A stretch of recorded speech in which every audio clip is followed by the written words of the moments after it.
Good evening. Looks like it's 6 o'clock, and I'd like to call to order the Planning Commission meeting for Monday, October 21st, 2024. Can we call the roll? Commissioner Hawley. Here.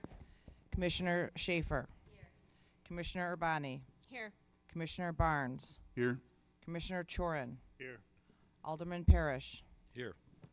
Alderman Strelchuk. Here. And Commissioner Stoker is absent tonight. All right, we've got a quorum.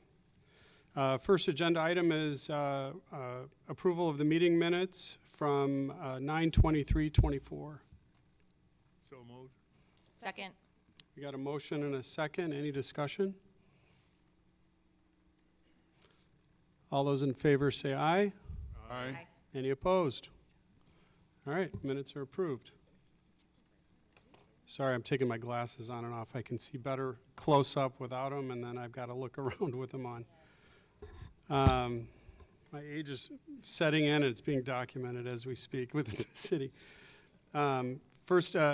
Next agenda item is Pinnacle Engineering Group, LLC, for Kitty Academy. The applicant is seeking conditional use grant, building and site plan, and minor request for sign waiver approval to allow for a new 12,000 square foot building for a child care facility for the parcel located at 10921 North Port Washington Road. And this is, first item is we'll go into a public hearing. Move to go into public hearing. Motion and a second to go into public hearing. All in favor say aye. Aye. We are now in favor, we are now in public hearing. I've got Jane Chavaco is in support and does wish to speak, saying that they would like to know of the timing of the final plat and when sewer water will be extended to the existing properties. That's the wrong item. Oh, that's Point Real Estate. Sorry, wrong one. Anybody like to speak on this item? All right, looking for a motion to close. Motion to close public hearing. Motion and a second to close public hearing. All in favor say aye. Aye. Public hearing is now closed. What, you don't mind, what public hearing? Because you started to talk about some other property about. Sorry, I made a mistake and I read the wrong card. We're in a public hearing for Pinnacle Engineering Group for the Kitty Academy. Okay, because I apologize for the interruption. I did put a card in and I got mixed up. So I did put a card in to speak. I've got one card and that's the only one that I've got. So if there's one missing, please bring it to Kim. Table right here. I thought it was maybe part of the applicants. You can come up here and speak. Okay. Yeah, I set it up there. I apologize. Okay, no problem. Thank you. Thank you for Okay. the interruption. My name is Mark Haslam. I own the Feedbag Pet Supply, which will be essentially across the street from the facility, because I believe the facility is behind the Arby's and all that. I am not opposed to the daycare. But to help understand, or help maybe me articulate what my concern is, I was wondering if I could approach the council and just hand a sheet of paper.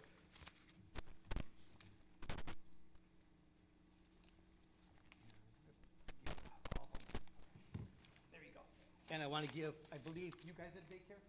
Okay, I'll give you one. I want to be fair to everybody. I'll let the gal. Sure.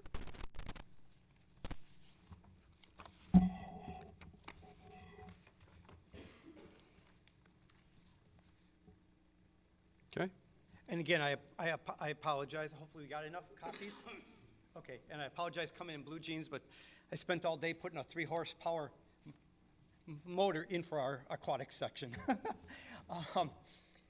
My biggest concern is, you'll see on the first sheet, you'll see where we have the feed bag on one side of the street, and we have like the Arby's and the new daycare going in. And along between the pavilion, on the south side of the pavilion and on the north side of the feed bag is a boulevard. And that boulevard controls essentially over 30 stores. And you'll see on the second page of your sheet, this was taken at 4:30 this afternoon. There was a lot of traffic. And my biggest concern is, if you look at like where I put down letter A, on traffic coming southbound on Port Washington, that's gonna turn in either into the boulevard for the pavilion, or they make U-turns. So that holds up all that traffic, because you don't know if they're making a turn into the boulevard or a U-turn. There's been several accidents at this intersection. And I don't want to point any fingers like, well, it's because of development and all that. That's the nature of development, okay?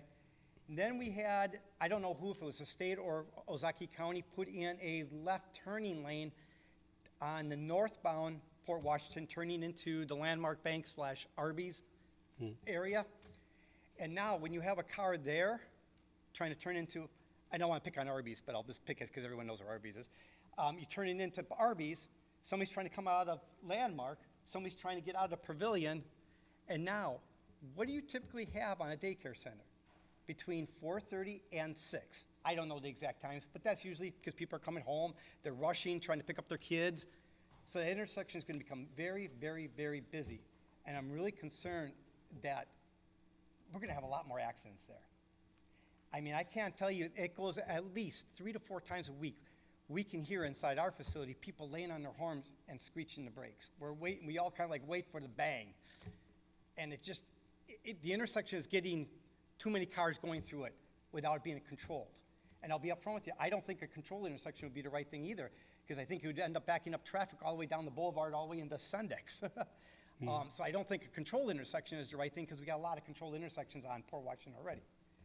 What I would like to propose is that, because it's a less used, I'll say, crossway, is to divert the child daycare center traffic behind Landmark all the way to the road that has the car wash on it, and have them go through that, because that's linked on the east side of the road is Stein Gardens. And Stein Gardens has like multiple egress and ingresses, and quite frankly, Stein Gardens is busy. I don't want to beat them up, but they're busy on, you know, like your major holidays and major Mother's Day and everything else. Most of the time, they're a little bit slower. And where the boulevard that's by us is busy by all the pavilion traffic, obviously our traffic, things like that. So I'd like to see if we can somehow reroute the traffic to that one road that just has the car wash on it, because they can go across Port Washington, get into the northbound lane. They can also turn right and go on the southbound lane. And you're not in contention with a ton of other cars. You gotta remember, that boulevard that's between my business, the feed bag, and the pavilion, there's 30 stores in the pavilion. And they all seem, well, I shouldn't say all, a large percentage comes through that boulevard. I mean, I can't tell you the number of times even people go down the wrong side of the boulevard. I mean, that's my biggest concern. It's not the daycare center. I think it would be no matter what you put there. That would be the traffic is my concern. It's not the daycare. Great, thank you. Unless it's a doggy daycare, then I would push back. You know, but that would be my only concern, and I believe there is a road behind Landmark that allows you to divert the traffic there. But I just wanted to voice my concerns, and I do appreciate you taking the time to listen to me. Thank you. Great, thank you. And we'll address that in the staff comments and talk about what our options are. So I think we have a motion and a second to close public hearing. He snuck in just under the wire, which is a good thing, so thank you for coming forward and saying something. Anybody else wish to speak on this item before we formally close public hearing? All right.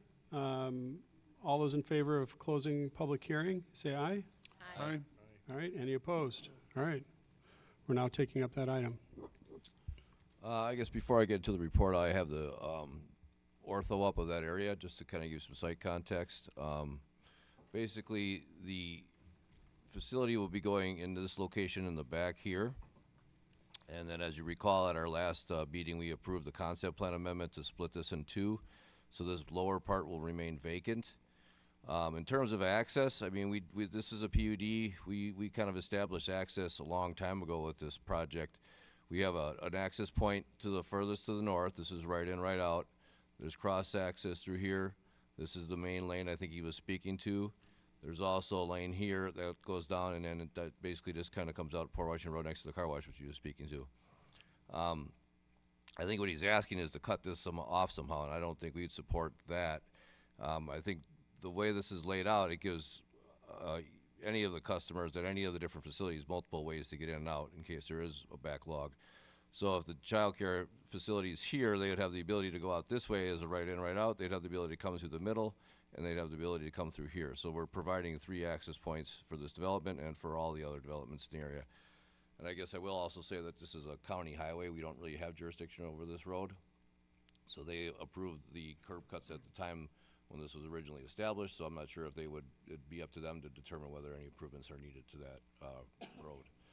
So before I get into the report, is there any questions about this access issue that I can address before I get into the actual meat of the report? Alderman Parrish.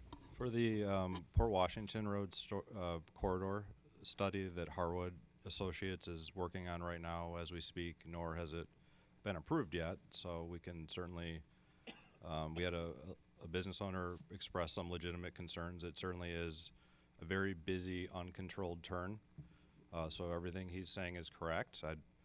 I would be curious what our consultant would say, and maybe we even did something already, and we just haven't.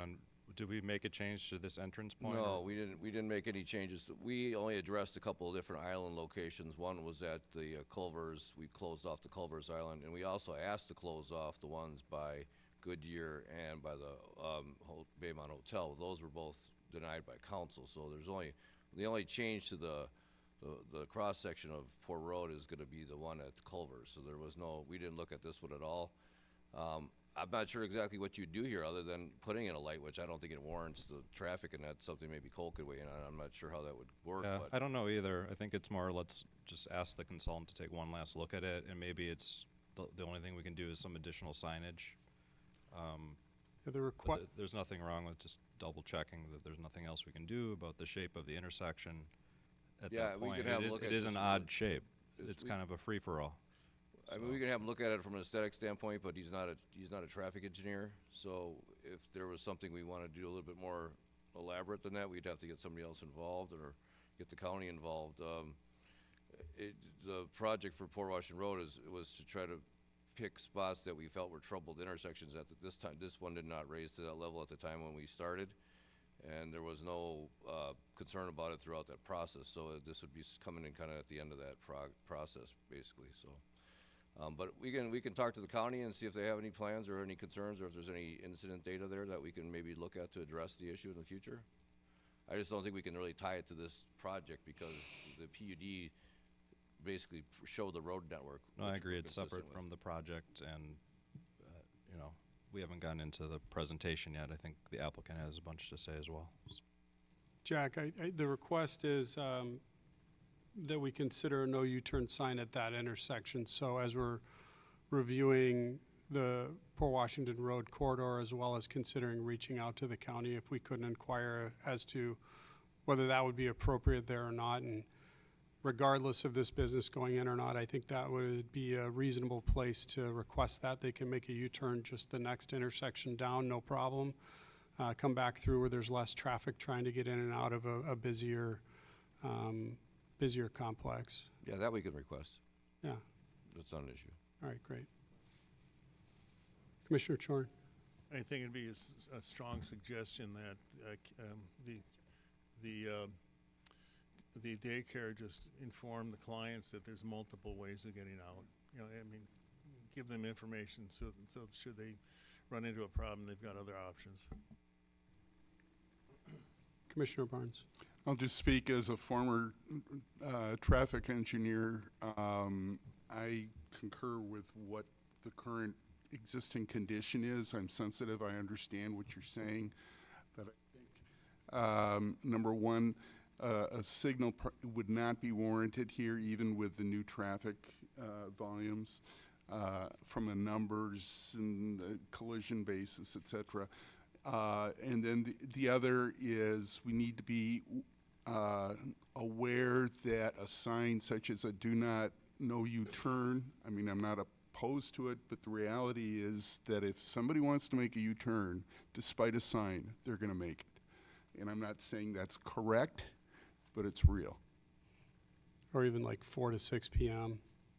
Yeah, that's You know, really just to comes down to kinda- what the county's going to allow. And I know the county's been a little bit more amenable to putting no U-turn signs. The state really, they prefer people doing U-turns. I mean, you can actually do a legal U-turn at Port and Mequon Road, which seems kind of crazy, but it's allowed. But the county's been a little bit more restrictive on that as you go up and down the corridor. They do have some areas, but we can ask them but it's still their jurisdiction. Okay. Additional feedback?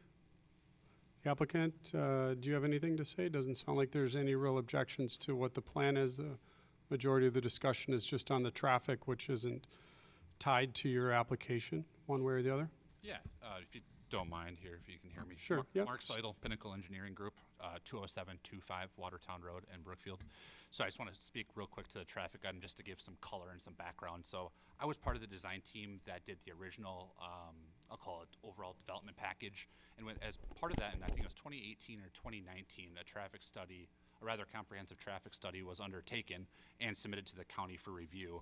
So just to give a little bit of clarity, this back parcel was once slated for an athletic club of 30,000 square feet in size, which is a lot higher density and a lot higher trip generation than any, call it childcare facility. So at the time that was submitted and approved with the county, and improvements were made to Port Road. So I just want to throw that out there that, you know, the traffic study was complete and has a lot higher density user than what's proposed today. Great. Staff has conditions on this for approval. Are you amenable to all the conditions listed by staff? I think one that we'd like to discuss is the front facade under the portico share, where we show the wood grain lap siding that's coming down the front on the, I believe, Jack, you were asking about having brick coming up near the doorway underneath the portico share? No, I talked to the owner a little bit about this. I think there's a little confusion. Actually, my recommendation is for this whole middle section to be brick instead of the siding. There's a brick ledge that kind of shows at the bottom, and it transitions into a siding about at the same level as the rest of the brickwork. I just think as a focal point and an entryway into the facility, I just felt that this would be more appropriate to be a primary material like brick. So I think they're objecting to that, basically. I'll let Marty chime in if he likes. Commissioner Chorn has thoughts on this. Well, I hate to Can you talk into the mic a little bit hate closer? to argue with you, Jack, but I think the siding looks better. I mean, it's a different material.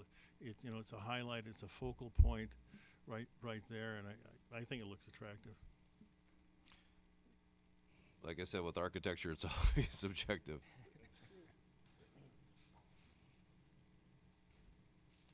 Commissioner Barnes. Yeah, one other question that I had I know one of the common challenges of a facility like this can be the parental drop-off and pickup and the traffic routing through the site and backing up, if you will. Here we've got plenty of internal roadway, but I guess my question is, because I didn't see anything in here, are you planning to sign or show it as a one-way only routing for parental drop-off? And how's that all going to work in terms of what I could foresee as just some occasional, some block or congestion at morning drop-off or those kind of things? Well, good evening, everyone. Thank you again for taking up our project today. I wanted to touch base on Water Skiddy Academy first and answer your questions, if I may. We basically are a national franchise, which is predominantly more on the East Coast. There's a lot of kiddie academies in Illinois, but we were the first one in city of Brookfield in state of Wisconsin to have a kiddie academy. We provide unique way of childcare where we just don't have a babysitting or a drop-off place for kids.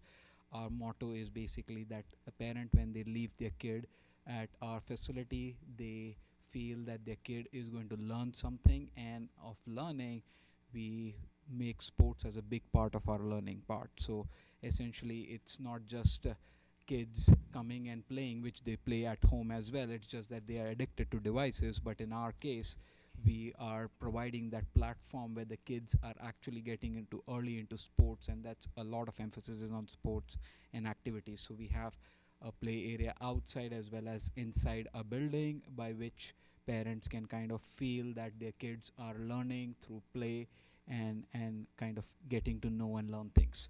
So speaking of that, the way we had in Brookfield was we had a turnaround as the way the entrance shows, and the highlight is that we mark by arrows how the way the traffic flows within the facility. So safety of parents and kids has always been our prime concern, and we in city of Brookfield we are right off on Capitol Drive. So yes, there is the traffic is fast on Capitol Drive, while we don't have a slow down lane, but parents have known how to get onto the shoulder and get onto our facility. So and Capitol Drive is DOT, it's a state highway. So over here I hear what the concerns were. So we have tried to address in whatever ways, just as Mark said, the study was done in past for a larger facility over here, but in our case we have more than one way for parents to come in and out. The flow of traffic would be the way it's the turnaround would be, that is they come in, they come from the top and then come down and go to the bottom, drop in their kids. The Portico Share provides a great place for especially parents of infants, where in rain and snow they don't have to take the kids outside in a car seat and get drenched with their kid, as well as having the kid drenched. So that's been a great thing for our parents in Brookfield, and we've learned to that. So when they come, we don't allow the parents to use that as a parking space. It's more like come in, drop off, and then move out. So it's like a moving place. It's not a parking place. Parking, anyone who wants to do, we highly encourage people to go and park in the parking spot. If they want to meet our staff, talk to our staff, then that's park in your parking spot and then come in. That will not be a parking place. So the traffic would flow only in one direction. Of course, we would like everyone to follow traffic, but just as you mentioned, people, even if there is a no U-turn sign, they still do U-turn. So I've seen people who drive Ubers and Lyft and are delivery guys from other places, they drive the wrong place every time. That's a peak annoyance, but you just can't tell people why are you driving in a wrong direction when there are arrows showing it. So those are things, if I may. And thanks. So that covers what I was, asking about, but I guess I'm still a little concerned about, call it the drop off in the morning or picking up, and despite the one-way marked pattern, I know in a lot of areas parents like to take their kids into the building, and so it's one of those things where a habit develops and congestion begins. So we are very particular and I guess about my that. question is how do you intend to address that? What I'm going to guess could be a likelihood, even over time. Sure, there's early conditions, but then over time, that there's congestion in terms of getting in. So with the parents, I can assure you on that part, we want safety of all our parents. We say that every kid is important in our daycare. It's not any parent is special, any kid is special, right? It's everyone follows the rules. So we always, when they enroll, we have on the very first day, we let them know this is where the parking spot is, this is how you turn around, this is what exits you are going to use. We tell the parent about it. So there's no room for error where a parent was going to come and say, hey, I was not aware about it. We tell them how we can make this place a safe place for kids. And that's the whole point of spending this much, where we have clear signs of showing it to the parents. So yes, we can tell our parents, but people who drive Uber or who drop off, I can't control them. They are not going to get that class from us or emails from us, because we reiterate too every week. We, in fact, even tell parents we don't want anyone parking overnight in a facility, because if you do so, let us know your plates, because we don't want stranded cars in our facility or any such thing of that sort. Well, and when I drop off my son, I park in the You gotta parking stall. talk, you gotta talk into the microphone, and then if the Sorry. buttons, if it's not lit, you gotta hit the button. Oh, she's green. Can you hear me? Yep, now I can. When I drop my son off, I park the car, I have his bag, I have him, so that's how I prefer doing it. Having options and having that flow with the drop off for infants or car seats, so just having flexibility that way. But each parent's different. With dropping off your son or daughter coming into their classroom, having that parking field, and when we were looking at the different quantity of parking stalls itself, that it will feed with daycares having, the influx between, the 6 a.m. to 8, and with pickups, so you have to accommodate for that. So with having that and having the covered portico share in the path in the parking lot, you shouldn't have any real issues. There's facilities that we've done where you don't have drop-offs and portico shares in front too. So each facility is different. Every parent's different, but a lot of parents like come in, drop off, talk to the teachers, but also get to work. So Message would be just if there's a commitment for staff, if that becomes a problem, that you're prepared to keep things I think moving. if there's a line, there's going to be plenty of parents talking with this guy before he gets the jack. So Okay, Commissioner Parrish. Thank you. Thanks again to the applicant for proposing this wonderful project. Looking forward to hopefully having you invest in our city. We have a lot of great stuff going on, and this will complement it well. I have not heard, this is my district as well, District 6. I have not heard from any of my residents. They've all gotten the card. You mentioned a fitness center was proposed there. I don't recall that, but it does remind me that that is a large piece of land back there, and someone could have proposed a very large office building or large structure back there that would have had a lot more traffic, a lot more noise, been more disruptive.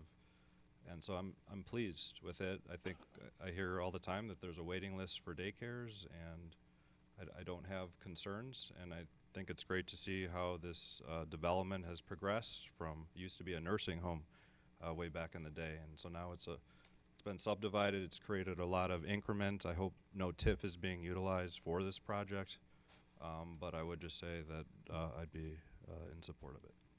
Am I hearing a motion? I one- have one quick question. We can still discuss after a motion, yep. Okay. Commissioner Schaefer. I feel like we skipped over the staff report because we started talking about traffic, and then I didn't know if Jack wanted to make a report or not. So that was one I mean, thing. unless you had more questions, I guess. Well, no, not necessarily, but I noticed. I have more questions. So Do you want a staff report? We can just have I Jack didn't give know us if a we brief. needed to highlight. No, I don't want to belabor it. I think we kind of skipped right from the traffic question into Sure. our discussion. We do not have to do it. I just didn't know if there's anything to highlight. I have a couple of questions regardless. Jack, just to be diligent, is there anything that you want to highlight? I just want to make sure we're all on the same page with some of the recommendations. Sure. There's a sign waiver for a couple signs. We're only recommending that the one waiver be granted for the height of the main sign. I can get to that page. I think I have to find it. And call out the second sign if you could, please. Is that the community starts here? Yes. So, That's just a tagline. I don't think that's us. well, it fits, and I'll show you the rendering.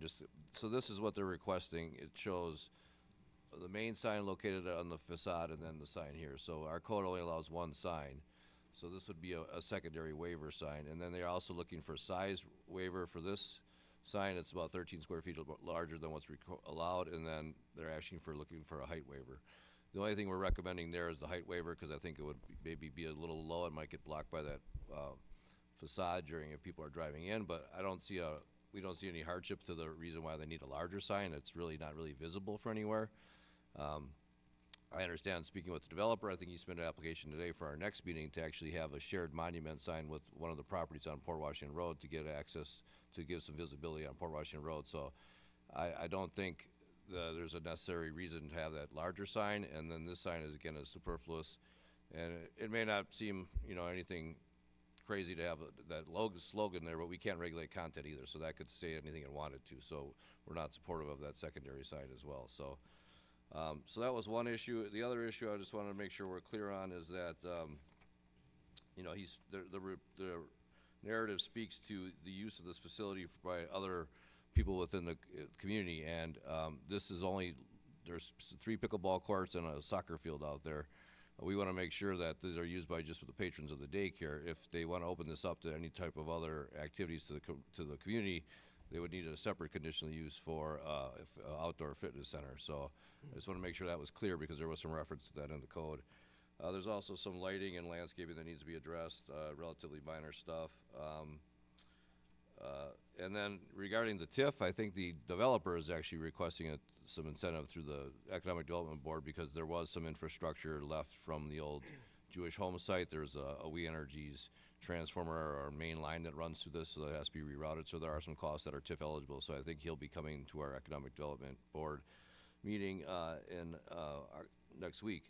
So, but that's coming from the developer, not specific to this daycare. So other than that, I just want to if there's any other questions, I think you wanted to add a condition about the no U-turn sign per Ozaki County allowance, and then we're removing the brick off the front facade. And is there any other conditions we want to modify at this point? Do you want the no U-turn as a condition, or do you want it just as, I mean, I don't know that we I can would make it as a condition. condition per approval by the Ozaki County. So if Ozaki County says, no, we don't want it there, we don't want to have to come back for that. So Agreed, it would be agreed. up to their jurisdiction. Okay. So knowing that we've got the no U-turn, we've got some discussion items on the facade, and then we've got definitely some additional questions coming up here. So Commissioner Schaefer. I'm wondering if the neighbors knew that this, I don't know that, I'm out of the daycare phase, so I could just be unaware, but I don't know if we have other facilities that have weekend hours, and this one appears that it would be open on the weekends. And so I'm wondering if, Alderman Parrish, you said you didn't hear from any residents.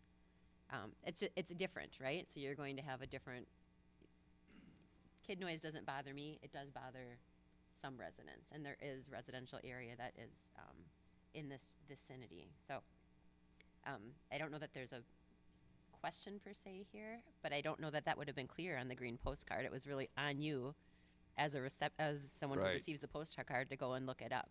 Yeah, we were concerned about that too. I do have the map up again just to show you the closest residential properties to this site is probably these condominiums in Whining Hollow, which are a good 400 feet away, and then there's a grass and tree buffer separating the two. So Yeah. not a lot of residents in close proximity, but our biggest concern was the noise coming from the outdoor play area, because the indoor, obviously the indoor stuff is not going to be an issue during the daytime or at night for that matter.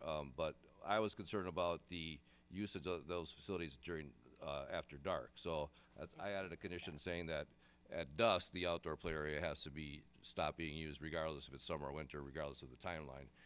They do show lighting out there, but it's not bright enough to actually use those courts. But I just want to make sure it was clear that we did not want pickleball or other noise going on after dusk in the summer or winter for that matter. So Yeah, pickleball, man. People get there's a lot of they get hot about that. So you guys are aware of this, and we're all in agreement that that would be a condition that you would agree to? Yes, so we intended to have the play facility anyway till dusk. We didn't want at dark. I mentioned that to Jack that in summer it's all the light is there until 8:30, so we would stop at 8. But in winter, I wouldn't want anyone to go out and play ball after 4:30. 4:30. Okay, thank you. I have something which I would like to talk about signs, especially with related to what Bruce asked, if I may. Sure. Let's give Commissioner Urbani a chance to speak first, and then you'll be next, okay? So mine was related to what we were just talking about with sports after dark and about the limit at dusk. I'm actually going to stand up for kids playing until 8 p.m. because I know it's pickleball and it does make noise. However, the applicant's information said that there would be a maximum of 18 school-age kids within the facility.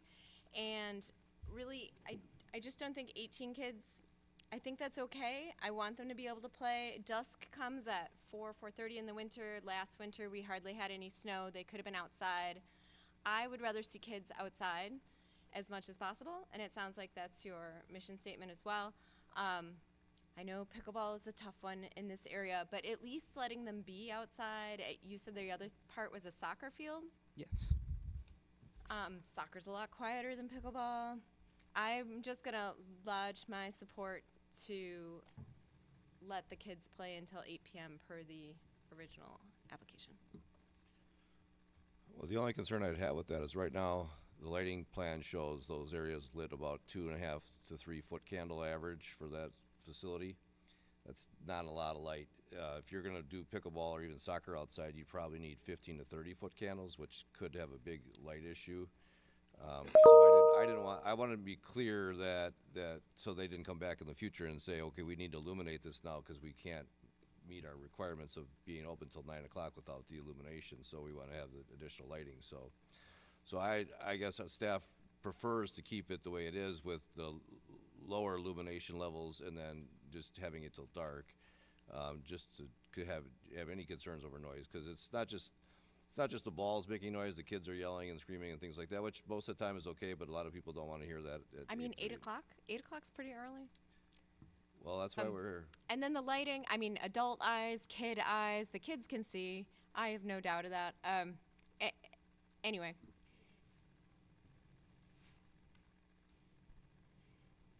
Okay. So we've discussed it, but we don't have a motion. Yes, sorry, you wanted to talk about the signs. Yeah, so thank you, Nancy. Yes, the goal actually is to have the kids enjoy and get the advantage of sports. That's not what they get at home. And that's why we want parents to come and drop off and not think of it as just a child care where, just kids come in and they cry, and that's not what our goal is. So speaking of that, when Bruce brought up the point of parents and educating parents, our motto is clearly community begins here. We have a person from KD Academy Corporate as well who can speak to why and what that means, because that gets highlighted a lot in when we speak to our parents and we tell them about the safety and being inclusive. So the whole point being is we want it to be a community, just as Mr. Brian said, that you guys want us to be part of the city and get something like this, and that is what I personally feel. That's my passion. I want everyone to feel that this place belongs to them, and collectively we'll grow. It's not that, hey, we've got an average place where anyone can come in. Our client will be on the higher end clearly with what facilities we are providing, but that is not to say we don't support people from the low income background. We have other ways of helping them out too. So the goal over here will be the community begins here. The reason why we are asking that is we want that to be highlighted and let the parents know at the entrance.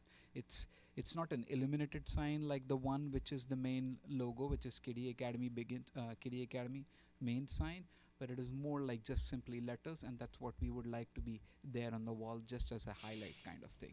So if that counts as a big sign and if that becomes an issue, then yes.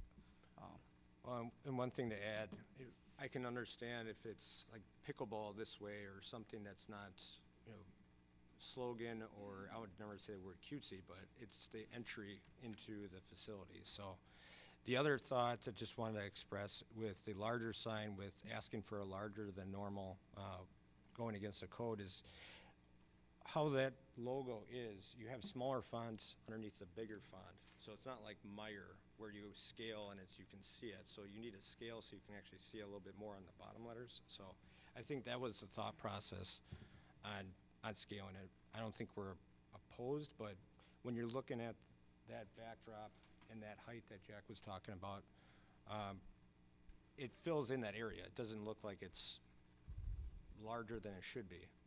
If it gets a little bit smaller, then we might want to consider looking at different logos. So what's your formal ask? Just on the signage front, 'Cause we were we've talking got a about lot the of height. discussion, but we're not moving in a direction. I want to Yep, make sure sorry. that we So vote with on this the tonight. signage requests on the height, we came to agreement on the size of the actual sign itself on the building, and then the second sign that, How tall are the lower channel letters? I worked in signage for 10 plus years, so 8 inches? 8¼ inches. Okay.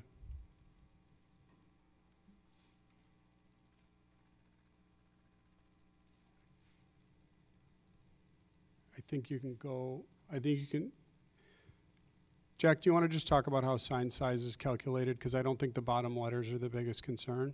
I know that if you reduce those channel letters a little smaller, that it's going to get to some point where those channel lit letters won't be able to be produced and lit appropriately. Yeah, for a sign, we would take the smallest polygon around the signage. So in this case, you'd basically draw 2 polygons around each sign.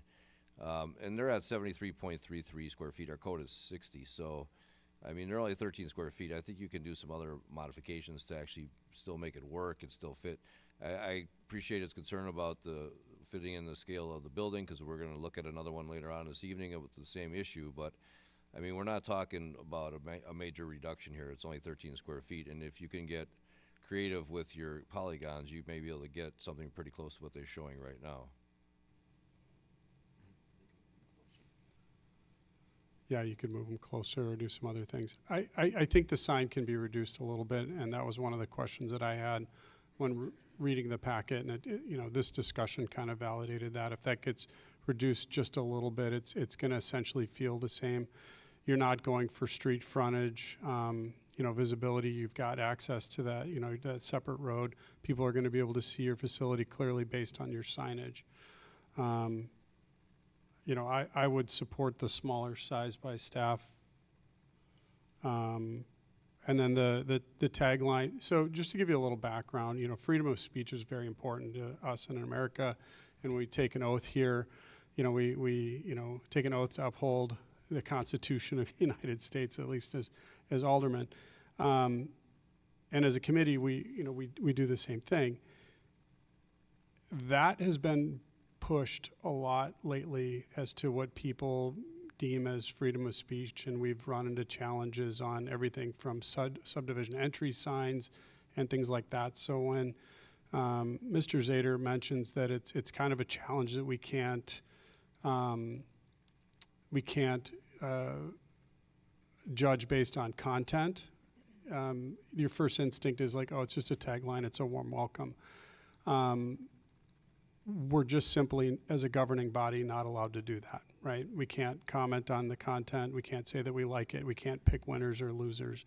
So, you know, as we're voting tonight, it's not necessarily voting on whether or not we like the tagline there, whether we think it's a simple lettering and really easy to, you know, easy to agree with, right? We are voting based on, you know, the fact that it is a secondary sign and we're making an exception, and what are we going to need to do on that corridor to be consistent with all the other business owners that come to us with similar requests, and using you as an example as to why we have 2 signs. So there's a little bit of a challenge there, and I'm going to ask the commission to, you know, consider that, but be very cognizant of, you know, freedom of speech and respectful of what we can and what we really can't talk about.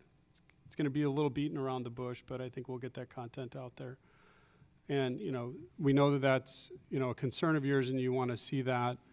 I saw Commissioner Schaefer's hand up. Yeah, I was going to try to make a motion, but just thinking of that tagline, I wonder if a way to address it might be to do a stencil. I'm assuming there's some sort of an interior, like a entryway, like a vestibule gathering spot. Maybe you do it on if there's a large wall there, and then people see it right away when they come in as well. Just, I know it's not what you asked for, but perhaps that's an alternative. But I was going to make, we can still discuss after this, but I was going to attempt to make a motion to approve per staff's conditions with a couple of changes, one of which, so we were going to potentially give on the brick, which is condition, help me out, friends. I don't think I put it in there, so. I It's don't not think in there. I think Well, that there you was- go. Yeah, so you. Look at that. Okay. I was questioning whether you were going to approve it or not. Maybe that's why I didn't put it in. Yeah.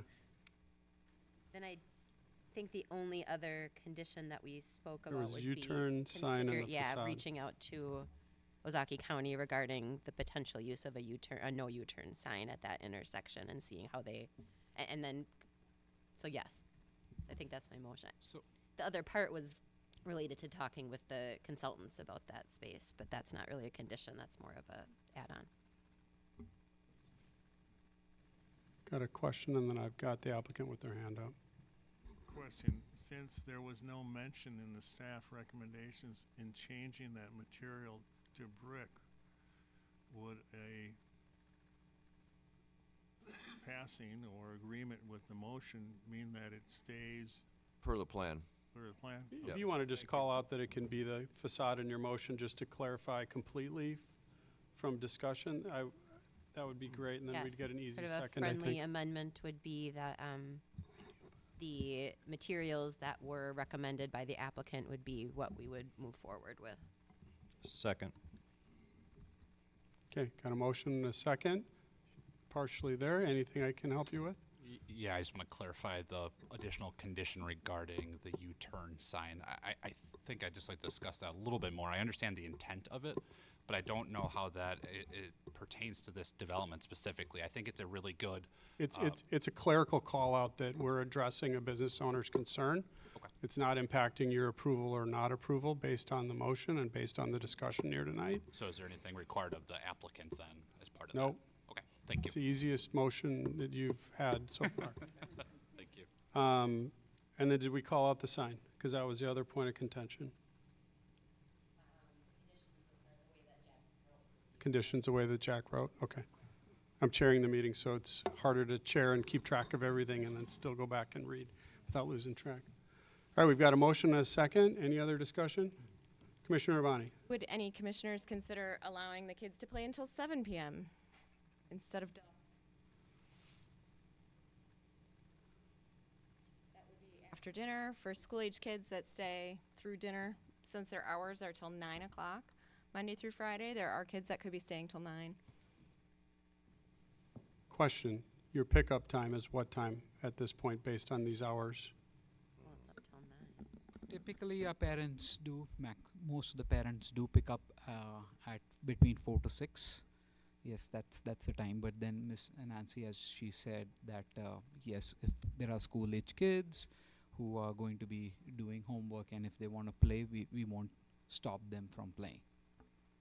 I think staff's intent, if you're going to be there after dark, you have to have lighting that's approved. Well, again, if you want to make it based on just 7 o'clock straight, then I would add a condition that the lighting doesn't get changed, and if they want to go out and try to attempt to play when it's darker, that's up to them. But my concern is by allowing them later hours and doing it when it's dark out, then they're going to come back and ask for more illumination, which then may have an impact on the surrounding properties. So that's the main goal for me. Is it's twofold. One is the impact of the noise, but then also the impact of the lighting on the surrounding residents as well. And I Okay. don't support additional lighting. You don't support additional lighting? Okay. So then your motion, if you guys want to accept that, would be 7 p.m. with no changes to the lighting plan in terms of dispersion. And then my piece of thought is that it would be limited to people that were actively daycare, Yes, which is Kids. a number. so we wouldn't be That's opening. already I conditioned. think. That's in the conditions. Okay. And one question with that, when we're talking about different playgrounds and pickleball and other sports, the fence that we have submitted and what we have on the elevations and drawings is we're looking at different playground equipment. You got to use the mic because I've keep done backing one up. remote. Nobody at home can hear you. So So just want to go through heights and just the fence conversation with the playground areas when we're looking at pickleball and other playground equipment. Want to just ask your thoughts and opinions on height of fence, what your thoughts are. you got something on here in a proposal. Do you wish to change it? If so, to which height and why? And then we'll discuss it and approve or not approve. But general consensus, that would have been a previous meeting, and we should have addressed that earlier on. You have a motion and a second on the table for approval as it's, with the conditions as read. Just for context, the fence height is 4 feet around the building and 5 feet around the play area. That's what they proposed. And that's what you proposed, and it doesn't sound like there's an objection to that, so is that okay? Yes. Great. Alderman Parrish. Thank you. Just to address Commissioner Urbani, personally, I'd prefer to leave it per staff's recommendation only for the resident notification process. They felt that playing hours would be done at dusk. So my preference would be to approve this tonight, have them see how it goes. If they'd like to come back and propose a modification to the hours so that the residents could be notified then and weigh in, that would be my only concern, but don't think it's because we don't want kids to play outside. So we certainly do, and point noted. Okay, there's a motion and a second on the table. Any other discussion? If not, we'll call the roll. Roll call? I guess one quick follow-up, just to talk about the fence. When we're going through and just talking about it, if we come back for any changes, stuff like that, just asking the question if the height of the fence and type of fence is that passionate. When we're looking at the zoning code and just looking at different options, that's the direction we went, which is what we submitted, which we're agreeable to. We don't know until you tell us what you're asking for, and we have a chance to review those documents. I don't know that raising the fence slightly would be very objectionable, but again, I don't know how far, what you're going to come up with in the absence of us sitting here tonight. Is that fair? It's fair. And that's Yeah, what we're we doing. don't know what we don't know, so it's kind of hard to give you advice on that question.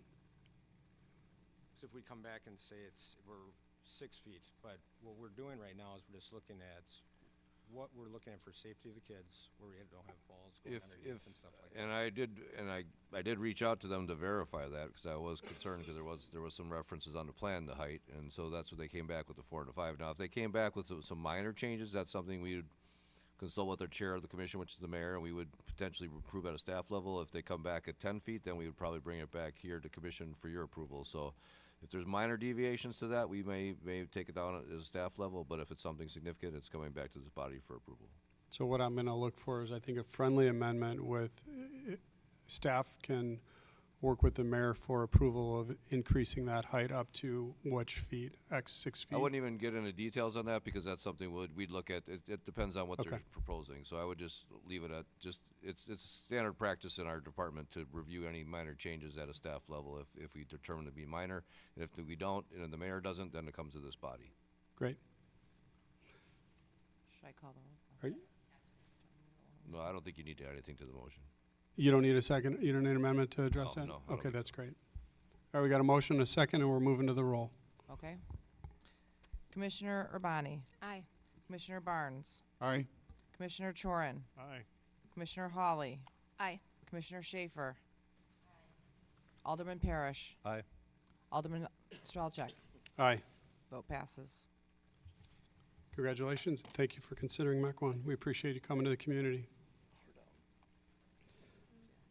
Next public hearing item is Dan Byer for O'Donnell Real Estate. The applicant is seeking building and site plan approval and conditional use grant approval to allow for a 1,300 square foot coffee shop with drive-through services, and building and site plan approval to allow for single-story commercial development that includes the coffee shop, drive-through service, and a 3,800 square foot sit-down restaurant for a total of 5,100 square feet. Need a motion to go into public hearing. So moved. Second. We got a motion and a second to go into public hearing. Anybody here wishing to speak on that item? If you'd like to come forward, state your name and address. Hi, I'm Sue Sowen. I'm at 14017 Northport Washington Road. We're right near this project, and I think it'd be great. I just wonder how they're going to do the well and septic, because we have well and septic and we like it, and I wouldn't want that to be interfered with. Great, thank you. So we'll address well and septic. Anybody else wish to speak on this item? Move to close public hearing. Second.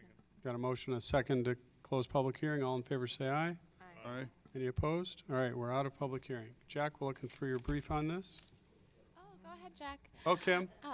Good evening. As indicated by the chair, there's a conditional use grant for the coffee shop. The Uleo Creek Neighborhood Commercial Zoning District requires that those remain as 2,000 square feet or less. You are allowed to do a drive-through as long as it's part of a multi-tenant structure, which this is. At our prior meeting, we did a land division of the larger parent parcel to accommodate this development. So it's just over 3.5 acres. We found all of the conditions or the findings for a conditional use grant to be positive. There's regulations, of course, to food and beverage services license-wise. It does meet all of the compatibility standards of the conditional use grants. And then in the Uleo Creek Neighborhood Commercial Zoning District, there are some additional requirements that we've tied to the conditional use grant. We have a condition in here regarding 65 decibel maximum for the operations, particularly related to the menu board and outdoor activities. We do recommend a small awning over that drive-through and walk-up window for the ice cream shop as part of that condition as well. And then one of the things that the Uleo Creek Neighborhood District talked about was making sure that the drive-through facilities were tucked to the rear. In this particular case, we're comfortable with that interior side for that drive-through, given the outdoor space and the amenities along the Uleo Creek. We think this is a positive site layout, and just factoring in that walk-up window for the ice cream when the coffee shop closes and it transitions to the ice cream. We think that's a great location for that pickup window to be close to the public street. And for those of you who worked on that subcommittee for the rezoning of all of these parcels, we did require a multi-use public path along the west side of the Port Washington Road street edge, and so installation of that path along with the Uleo Creek lighting and a consistent streetscape pattern is being applied to this project as well. So that location of that pickup window, I think, is a nice vitality and feature along that public street edge. So staff is recommending approval of the conditional use grant. The other application that's applied here is the building and site plan review process. All of the technical standards of the zoning district are met. At full build out, if phase 2 were to be implemented, they're slightly short on the overall parking count. However, typically in these circumstances, we'll apply some calculations related to peak operations of the variety of uses, and we certainly encourage shared parking. So I suspect they'll be fine if phase 2 build out occurs, but we'll address that at that time. For today, they're just asking for phase 1 approval. Again, the Neighborhood Commercial Zoning District had special conditions related to how to use open space, how to have flow between the interior of the site, those amenities, interior and the public space external to the development. All of those standards have been met. The building design, of course, is subject to the design guidebook that this body approved as part of the overall neighborhood concept theme, which is intended to be more rural in character. We can't say enough about the architecture of this particular design, and we think it's really positive. It'll set a great tone for development for the rest of the corridor.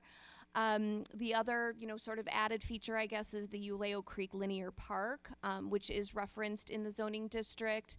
It has been added by the park board to be part of the comprehensive park and open space plan for the city. Essentially, the neighborhood has an opportunity to create a 10-mile linear park. We've worked out with the developer where we think it's most appropriate to have this northern segment or portion of that loop come out on this property, and we really think it's appropriate to probably have it to the immediate property to the south when that gets developed. I addressed that in the staff report. If we need to talk about that further, we can. Other than that, we're recommending approval, and we're excited to see this project go forward. Great. Applicant? Or do you want to have us chat first and then answer questions as we go? Okay. So far, it looks great. I just wanted to comment that I was excited to see this come forward and what you're proposing there. So we're definitely moving in the right direction, and with a little discussion tonight, we'll make sure it's perfect for the city. Commissioner Urbani. Yes, I think it's beautiful. It looks like a great ad. I'm excited. I can't wait to go there. Can you explain to me, and I think you just referenced it, the connection to the Uleo Creek Linear Park will be on the property to the south? So it's not, there's nowhere, is there somewhere on a map where you can point to me where it might come in? Sure. So if you go to the site plan, Jack, we contemplated this internally. If can you zoom out a little bit?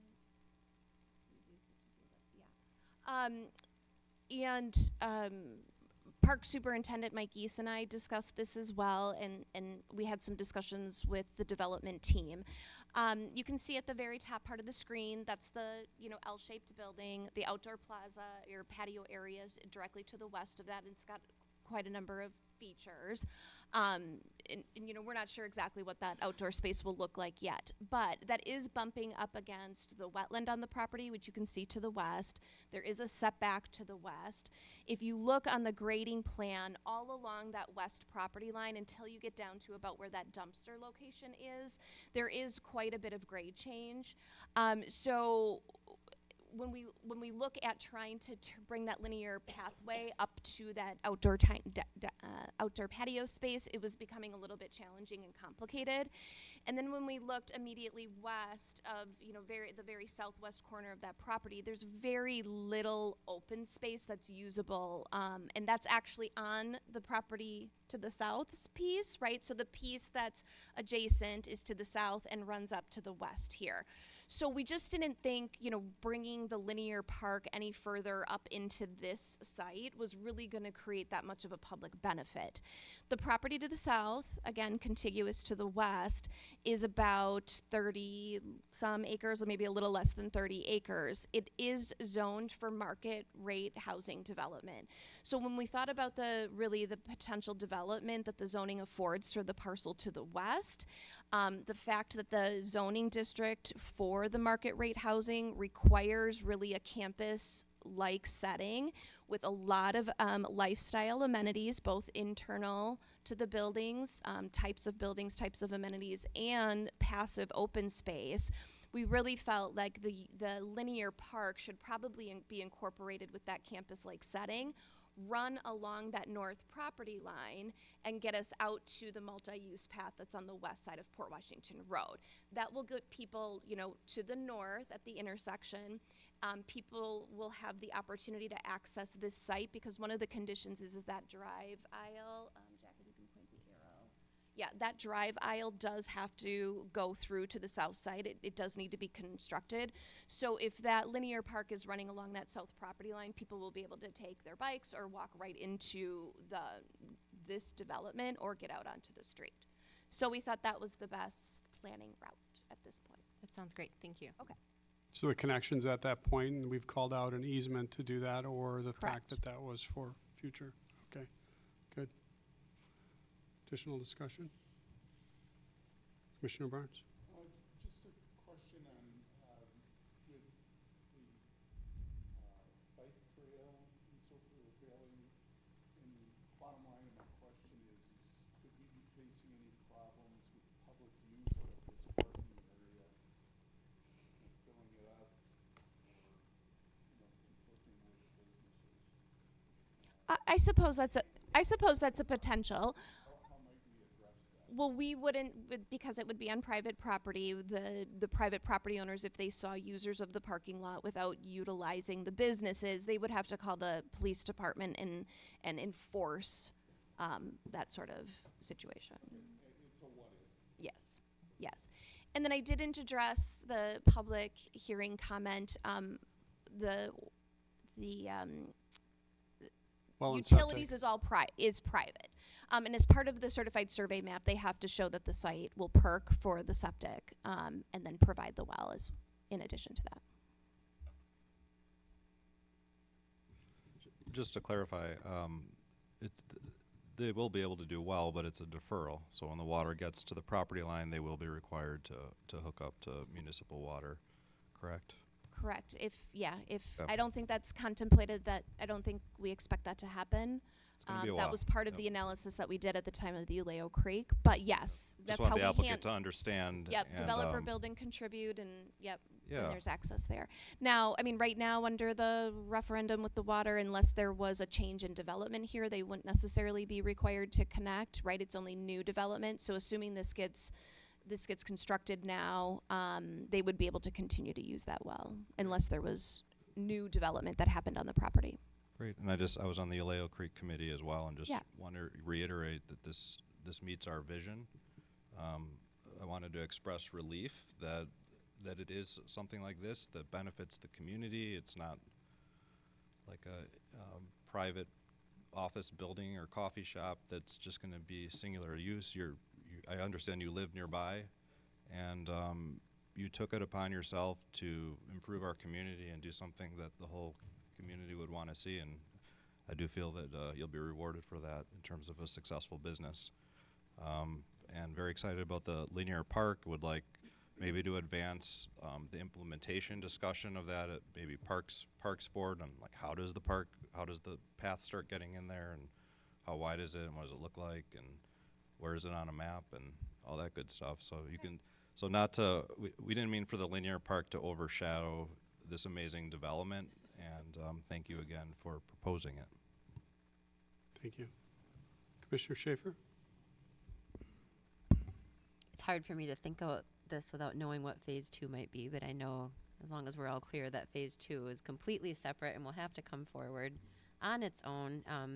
But I think it looks great. Two things, and this is perhaps beyond you, but the lighting, I continue to hear anecdotal feedback about the Oleo Creek lighting that I assume is the same as what is at the Madison Medical Building on the corner of Highland and Port. And whether you're getting it or not, I don't know, but I live in that area, so that jaunt up and down Highland is a fairly frequent trip for me, and neighbors in that area seem to be troubled by it. Like, I know we've had this conversation about the color of the lights, et cetera. So just confirming this would be exactly the So, same, or is there any change? New news. New news? Yes, new news. So if you go out there now and you look, the light that is furthest to the north has a new head on it, and it's full cutoff. Now there is some reflectivity because of the lens, but if you look at it compared to the other lights, you don't get that spotlight look to it. The glare. So we've worked with the lighting, yes, close to the hospital. We worked with the lighting engineer, and there was a new version that came out after that first version was in. So we replaced the one just to see what it was going to look like, and then budget-wise, we'll have to figure out where we're going to get the money from, but we'll replace the other 5 that are out there. But, so that new fixture will be required for not only there, but everywhere else. So the new subdivision that's right next to the clinic, that'll have the new light, and then everybody else afterwards would have it. So, it's going to have a little bit of still glare because there's a globe, so you're still going to get some reflectivity from that globe. The only way you could get rid of that is if you just didn't have a globe, which we wanted to maintain a little bit more antique look to it, so it's going to have some globe. But if you go out there and look at the two, you can definitely see the difference between them. So. Thanks, Jack.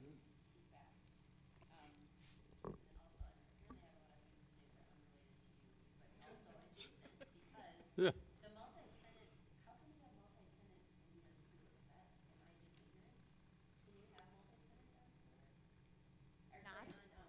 You mean multi-family to the south?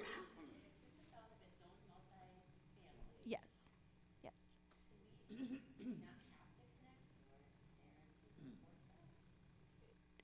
No, you could serve it privately. The city engineer has had discussions in the past with development proposals that are much further south in this corridor, and so there are ways to address that. That's probably not ideal from a private market, attraction standpoint, but there are options. I know that's neither here nor there for this. I think multifamily is it's always going to be it will generate a lot of discussion. Well, yeah, and not to get into a full zoning conversation about that. I mean, there are a lot of development and design standards tied to it. You can't be taller than 2 stories. You can't have stacked units. You can only have 4 units per building.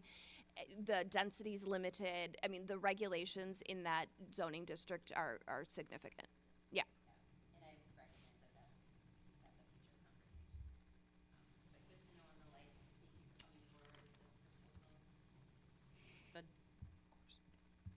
it's not zone just to clarify, so there's not a confusion in the marketplace, it's not zone multifamily, it's zoned for a variety of single-family uses from senior to maybe senior 55 and up apartments to a variety of housing product, correct?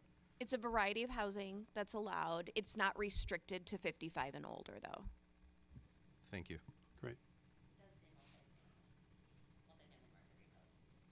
Yep. And that change was made at the end due to all of those design standards. It was really the issue of the design and the density, not so much whether you were 55 and older that was living there. Okay. Yeah. My question came in with the parking. I was just up in Door County and went to One Barrel for a pizza, and on a Thursday night it was jammed, and everyone was eating outside, and you've got that really cool appeal for, hey, I want to check out what's in that community going on here, and you're right off the highway, so I think you're going to get a lot of attention, and this is going to be very successful. So what I do want to address is we were a little short of parking. We could address it with phase 2. I just wanted some discussion as to what that meant or how we accommodate for that, because they're not in a great spot for street parking, and it's going to be a cutoff for customers coming in if they can't park or get there via the path. Well, for this phase of the project, there's a minimum requirement of 60 stalls. This exceeds the parking requirement for phase 1. I'm aware of that, but phase 2, the combined parking, they would have to add parking for phase 2 or come up with a less intense use, correct? Well, we don't know what the potential uses of phase 2 are, so it's a little bit difficult to gauge. So we won't know until we fully understand what phase 2 is. I mean, historically, what the Planning Commission has authorized is only build the 60, and we can approve what the site layout would look like to add the additional stalls if deemed needed. So I think, if and when this is up and operating, we'll get a better sense under phase 1 of what the true demand is. Okay, but if we needed to add parking, is there capability in phase 2? If so, where, was my question. Well, that all depends. I mean, I think you can. I know it depends, but if they need more parking, can they add it based on the plan? Well, you can tell that the parking layout allows for expansion to it. How much is needed is going to depend on what's proposed in terms of uses as well as square footage. And so where that parking gets added and where that building is located, again, in compliance with all of the technical standards of the code, is going to dictate what and how much and where. Correct. So I can't be specific when we're talking a lot of generalities. Yeah, I know MTC 1's the last item on the agenda, and we've had a big discussion on lack of parking with that. And It was so many years ago. We've got 300 public spaces that go underutilized right out here for years now. Right. So my question still hasn't been answered. Maybe the applicant will do that. And the question is specifically, do we have the capability to expand the parking at Yes. phase 2? And I think ultimately the answer is the parking will be dependent on the uses of phase 2, and we have to make Correct. sure that as we develop phase 2, that gets factored into the equation. Currently, we are hamstrung on this site by this required setbacks along Port Washington, along Pioneer. We're hamstrung on the site by the wetland setbacks that we have to be on the west. And so, oddly enough, this is a pretty tight site. We have a stormwater management system that is all undergrounds. We don't have the ability to have stormwater management on site because of the tightness of the site. And so, candidly, we don't have a lot of extra room here on this site plan. And so I think ultimately what we're trying to do is mitigate any parking issues by the use of phase 2 as the project gets developed. Okay. Yeah, I just wanted to make sure that you knew that it was either limited or there was room for expansion, because that use for site 2, I can easily see somebody coming forward and saying, I want a restaurant, and it's going to be a great option, great square footage for your ROI, and then you may be being limited with parking, and then we're back discussing that. So I just wanted to make sure we addressed a little bit of that here tonight to make sure not only you were accommodated for, and I know phase one is well covered, but we had some of that discussion tonight so that we could move in the right direction. So, any other questions? Commissioner Barnes. Sorry, but I'd just like to reiterate just my long-term concern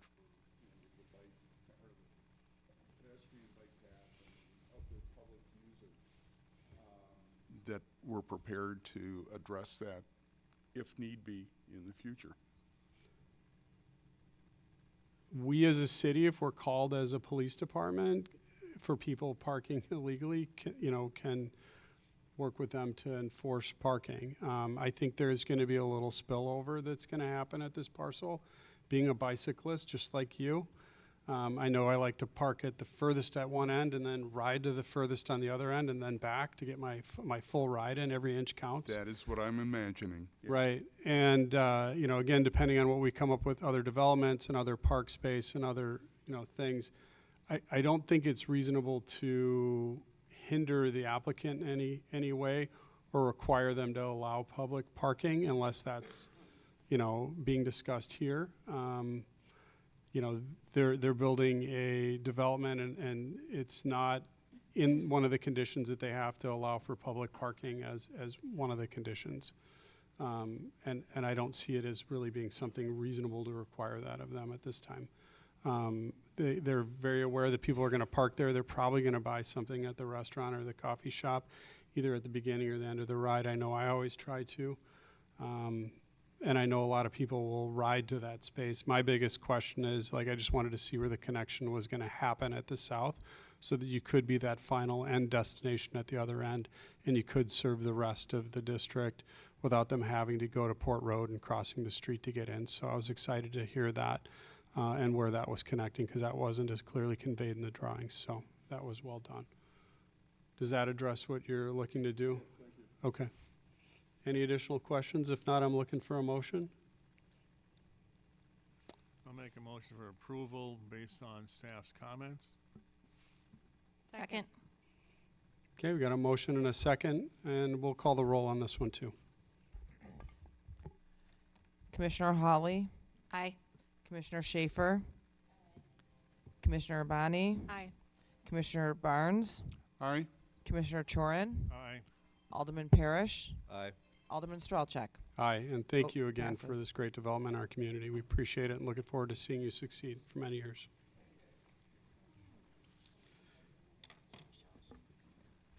Yeah, it's going to be great. All right, next item on here is consent agenda. I do have one person that did register to speak on Point Real Estate in support of, but they had questions on some other things.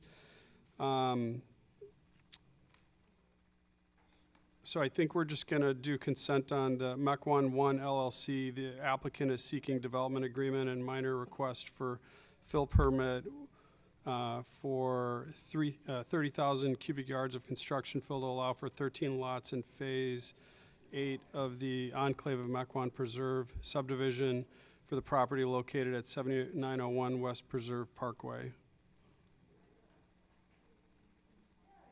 So I'll just look for I would like to move. I'd like to move acceptance. all right. Got a motion and a second? 3B, second. For 3B, yeah, and then I'll pull back up to Point Real Estate. All of those in favor, say aye. Aye. Aye. Aye. Any opposed? Okay, that carries. And then Point Real Estate, the applicant is seeking development agreement approval to allow for Phase 2 consisting of 83 lots of the Swan Ridge Farm subdivision for the lands located immediately south and west of 10129 North Swan Road. I did have Jane, is it Chavaco, is in support and would like to speak. Jane? I didn't necessarily want to speak. I just want to know what the timing is because it's going to cost us a lot of money to connect to this. And so when do we need to have our laterals in? When is the plat map going to be done? Those are my questions. That's great. We'll look to have staff address that, and then we'll just take this item up immediately following that. Do we know? Well, this is for phase 2, so phase 1 is, which is to the south. The phase 1 final plat should probably be in front of us next month or the month following. Yep. This will be DA for phase 2, which means they'll probably start some construction over the winter. Probably looking at final plat, I would guess, sometime next late fall, or maybe even later than that. So it's going to be a little bit of time before that final plat is approved for that subdivision. So that's it. And Joe's here. You can correct me if I was wrong on anything there. Good evening, Joe Bukovic with Point Real Estate. Jack's really close, so if this gets approved here tonight, I recommend it for approval. Then at the council meeting in November, if it gets approved, get it all signed, probably looking late November, early December to start the sanitary. Utilities will be finished up by March, April, finish roads in June, July. So the sewer will be usable July-ish, something like that. Okay. So Sewer will be usable as July, and then who should the resident follow up with if she has additional questions after this meeting? She could call engineering, and just for your reference, she lives in this parcel right here. Yeah. Yes, the 2 houses there. That's why she's asking about it. She can speak with Colin Engineering when we get further along in the process. Okay, great. All right. Questions or a motion? I was just gonna confirm, this is the other 42 lots, right? It's only Correct. 2 phases. It's so 2 phases, 41, yes. Okay. I would move approval as per staff conditions. You can make a second and then ask a question. Feel free. And it looks like we have one more resident that wishes to speak. If you could state your name and your address, please. Nancy Daum, 10102 North Concord in Huntington Park. Hi. There's been a lot of dirt moving around back there. And right now, there's like a large berm about 2 stories high, just south of where the barn of the one property. And it's like right next to the border of our subdivision. And I'm just wondering, is that just a temporary thing? Because otherwise, it seems like, water could flow down and hit our yard. Jack's nodding his head. Yes, that is temporary. Okay, thank you. Yeah. Berms are how many feet? 4? 4 feet or 6 at the most. 4? Yeah. It's not a berm though. It's just Yeah. temporary stuff. And then you had a question? I'm seeking a little clarification. It's condition 17 that you have there regarding water connection and extension. My understanding is that the water service for this whole development is to be independent of the Huntington Park development. This came up at the phase 1 discussion, but I guess I'm not sure I understand what's being referred to or They're just required to run. They've done water main with phase 1 already up about to the halfway point of that parcel. They just need to continue it through their site and basically stub it out on the very northeast part of the property in Swan Road, just north of those parcels. So it's not intended as a just short of connection with Huntington Park water system? Correct. It's stubbed out in right-of-way towards Huntington Park. So at any point, if Huntington Park wants to connect, they can have that discussion with the water utility and have at least legal access to connect. I'll just make a statement that on behalf of Huntington Park, with our own water supply and so forth, I would expect that we would want to keep it separate. Okay, great. Any additional questions? Now we got a motion and a second on the table. Okay, motion and a second on the table. All those in favor say aye. Aye. Aye. Any opposed? That carries. Thank you. We're on to regular business. Sumath Hospitality, the applicant is seeking minor request approval to allow for 385 feet of fencing for the property located at 10240 North Cedarburg Road, Sybaris. Welcome. Staff? Yeah, so Jack's gonna get up the site plan. Essentially, there is a proposal, if you could go a little bit up, yeah. there's a proposal to provide some fencing along the most eastern, keep going. I'm sorry, the most western, yes, building that is fronting on Cedarburg Road. There's quite a bit of setback from Cedarburg Road, but the access is immediately to the left there. So the yellow line shows where the fencing is proposed. They are trying to direct traffic to the entrance. The vehicular entrance, which is by that island right in there. They do have security located at that location as well.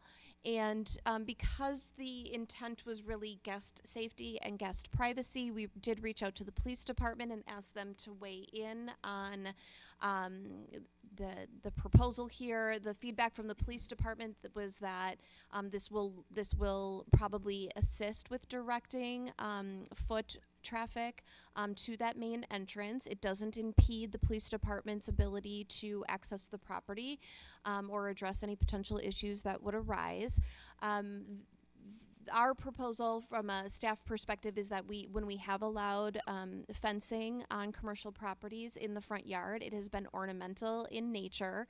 One of the recent religious institutions on Mequon Road implemented some black aluminum fencing. The data center on Port Washington Road, I'm sorry, did I say Port or Mequon Road?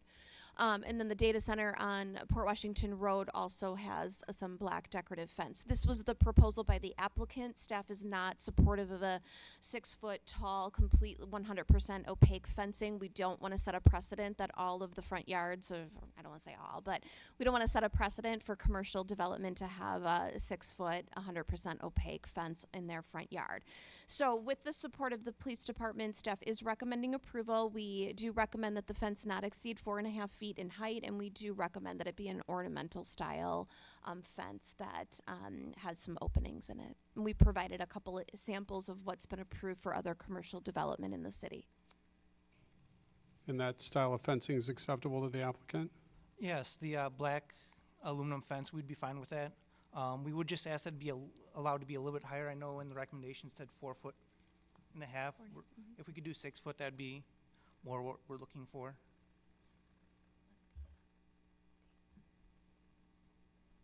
Feedback from staff, they're looking for 6. We have a disagreement on height. Yeah, we recommended 4.5. Are you opposed to 6 or 4.5? We recommended 4.5. Okay. Yes. Yep. Okay. So you have a strong preference for 4.5. Okay. Commissioners? Did you say you had an example of what you're recommending? There are samples in the packet of Picture. what's been approved, just visually. It doesn't have to be exactly that.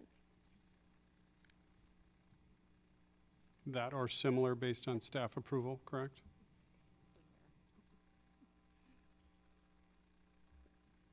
Commissioner Chorin?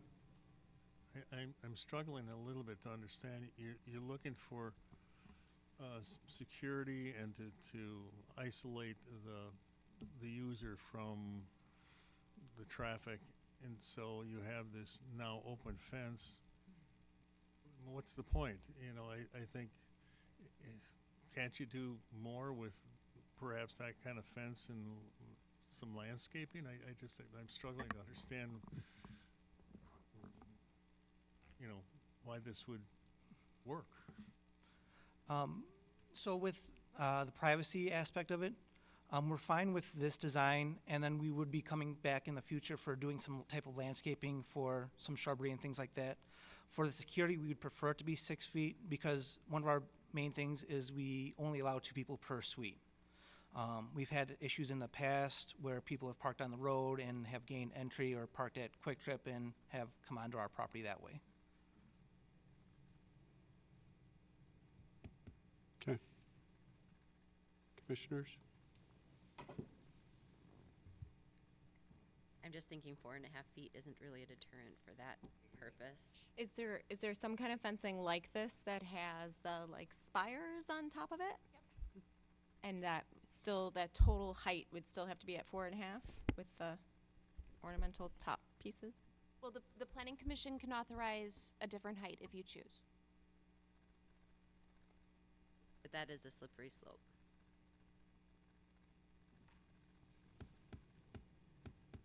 does code say 4 feet? For fence? Describe the code, the fence code as it relates to this property, I guess is what Commissioner Chorin's asking. Well, commercial, you can authorize anything. In terms of residential, it is limited to 4.5 feet. You can go up to, is it 6 feet? Yeah, if it's outside of your setback requirements. Yeah, you have to attractively landscape it on the public-facing side. Okay. Commissioner Parrish. Yeah, I'm just wondering if you want us to table this topic tonight. You're the manager, correct? You've come Correct. into the finance committee, and for the public, I just want everyone to know that it seems to be a really well-run place, and you're taking steps to be a good neighbor. So I think the concern is more people leaving the property and venturing out upon the neighborhood. It's, in my mind, it's not the other way coming in, whether it's from the Quick Trip or what have you. So great point, Alderman, or Commissioner Chorin, and I just wonder if this is a landscaping issue, and maybe you want to redesign this and use a landscape architect, and like, do you really want us to, I'm not going to go up to 6 feet. That's a slippery slope, and we don't want that precedent on that corridor. It's just, I don't see it happening. So would you rather go back to the drawing board, or do you want 4.5 feet? I mean, if we're not going to get any higher, then we can go with there. I know the owners really want a fence there for security reasons, and we are looking to beautify the area as well. We do want to do some landscaping in there to help beautify it more. Yeah, you guys have been great. Thank you. Commissioner Urbani. Are there any restrictions on the height of a hedge normally? We usually discuss the height of a hedge when it's adjacent to a parking lot, because we're trying to screen, vehicles, just the aesthetic of a parking lot. The front yard of this site does have some soft landscaping. It's not, it's well done. It's well maintained. It's not formal, in terms of what a typical urban commercial site would be. So I do think it's nicely done for the character of the neighborhood and the character of their site. So, there could be additional, evergreen type trees added, but I don't know that is really addressing what their interest is. I wouldn't force them to do additional landscaping other than some pockets, along the fence line, just so that it ties in with the rest of the landscaping plan. But that recommendation was really just about aesthetics and making sure it was compatible with the rest of what's happening in the front yard. It wasn't really related to any security issue. Perhaps something thorny. Yes. Commissioner Barnes. Can I make a motion, please? Sure. Always welcome. I'd like to move acceptance of the staff recommendation for approval of the fence, where with our discussion being on the height, it states not exceeding 4.5 feet in height. The details, of course, being further, any appearance details at staff level. Second. Got a motion and a second. Any other discussion? Why don't we call the roll call? I see people hesitating, so I want to make sure that everyone gets their vote recorded properly. Go ahead. Commissioner Urbani. Aye. Commissioner Barnes. Aye. Commissioner Chorin. Aye. Commissioner Hawley. Aye. Commissioner Schaefer. Aye. Alderman Parrish. Aye. Alderman Stralchek. Aye. Vote passes. Great. Congratulations. Thank you. All right, next item. The Architects Partnership LTD, the applicant is seeking a building and site plan approval to allow for a new 3,415 square foot financial institution with drive-through ATM lane for the property at 11001 North Port Washington Road, Chase Bank.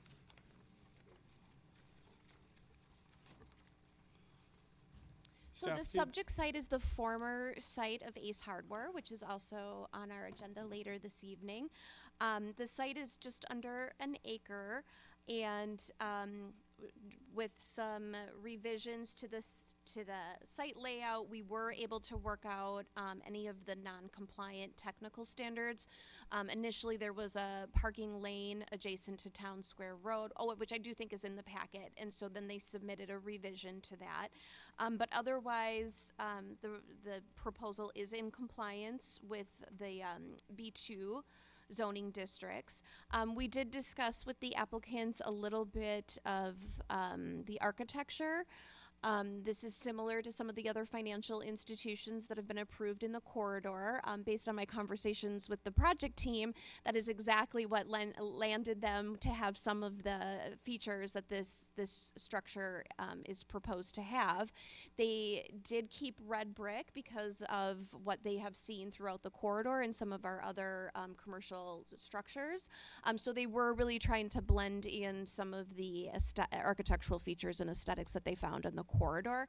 I did include some imagery of some of their more traditional designs throughout the country, as well as a recent proposal in our neighboring community of Germantown. The proposal in Germantown is very similar to this, but uses some darker coloring, which I do think is probably consistent with the aesthetic of that proposed neighborhood as well. So really, lighting plan, landscaping plan, we do have some minor recommendations about street trees. And then engineering does have some conditions of approval that I do think Cole wants to review and go over with the Planning Commission. But we do support the project. We're recommending approval of the building and site plan. The use is permitted, so this is not a conditional use grant, so we're not really discussing, operations or the land use in this particular case. So Cole? Yeah, just a couple of quick things on my end. Just informational that it'll be connecting to sewer and water. The bigger thing that actually we discussed with the applicant, I discussed with the applicant this morning, is the access. We do have a recommendation for a condition that's number 9 in the packet here. Site shall have one access point to Town Square Road, and that access point should be directly located across from a driveway on the north side of that street. That street is just pretty encumbered with driveway entrances, and there's a concern of the vicinity to Northport Washington Road as well. So we are recommending one access point, and basically would be eliminating that east access point that's shown on there. They originally had it proposed as an exit only, but there's just a concern with traffic coming in and out from Port Washington Road there. So, As a former business owner that was in the building just north of that, I think that's a very good idea, because that's a challenging intersection, so that's great. Applicant, any thoughts or feedback? Okay, there it's on now. I think staff covered our project very well. As Cole mentioned, we met this morning to discuss the site plan and the staff recommendation. We agree with all of the conditions of approval, but except for item number 9. The site plan that you have in front of you, we agree the site existing today has 3 access points. We agree that there should only be one full access point to this site, but on the site plan in front of you, we are also showing an exit only for customers to exit on the east side. From our discussions with Cole, we know that this doesn't meet the 75-foot setback requirement from Northport Washington Road. We would like to further conversations with both Cole and the fire department to ensure we have adequate circulation and further discuss access point locations.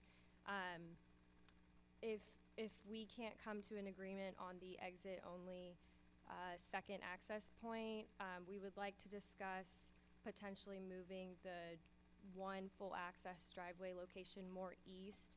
That way it's easier for customers who are going to the main building entryway or wrapping around to the ATM lane. But we would like to just request that item number 9 gives some flexibility, so that way we can discuss further with staff on the access point and locations. Staff feedback?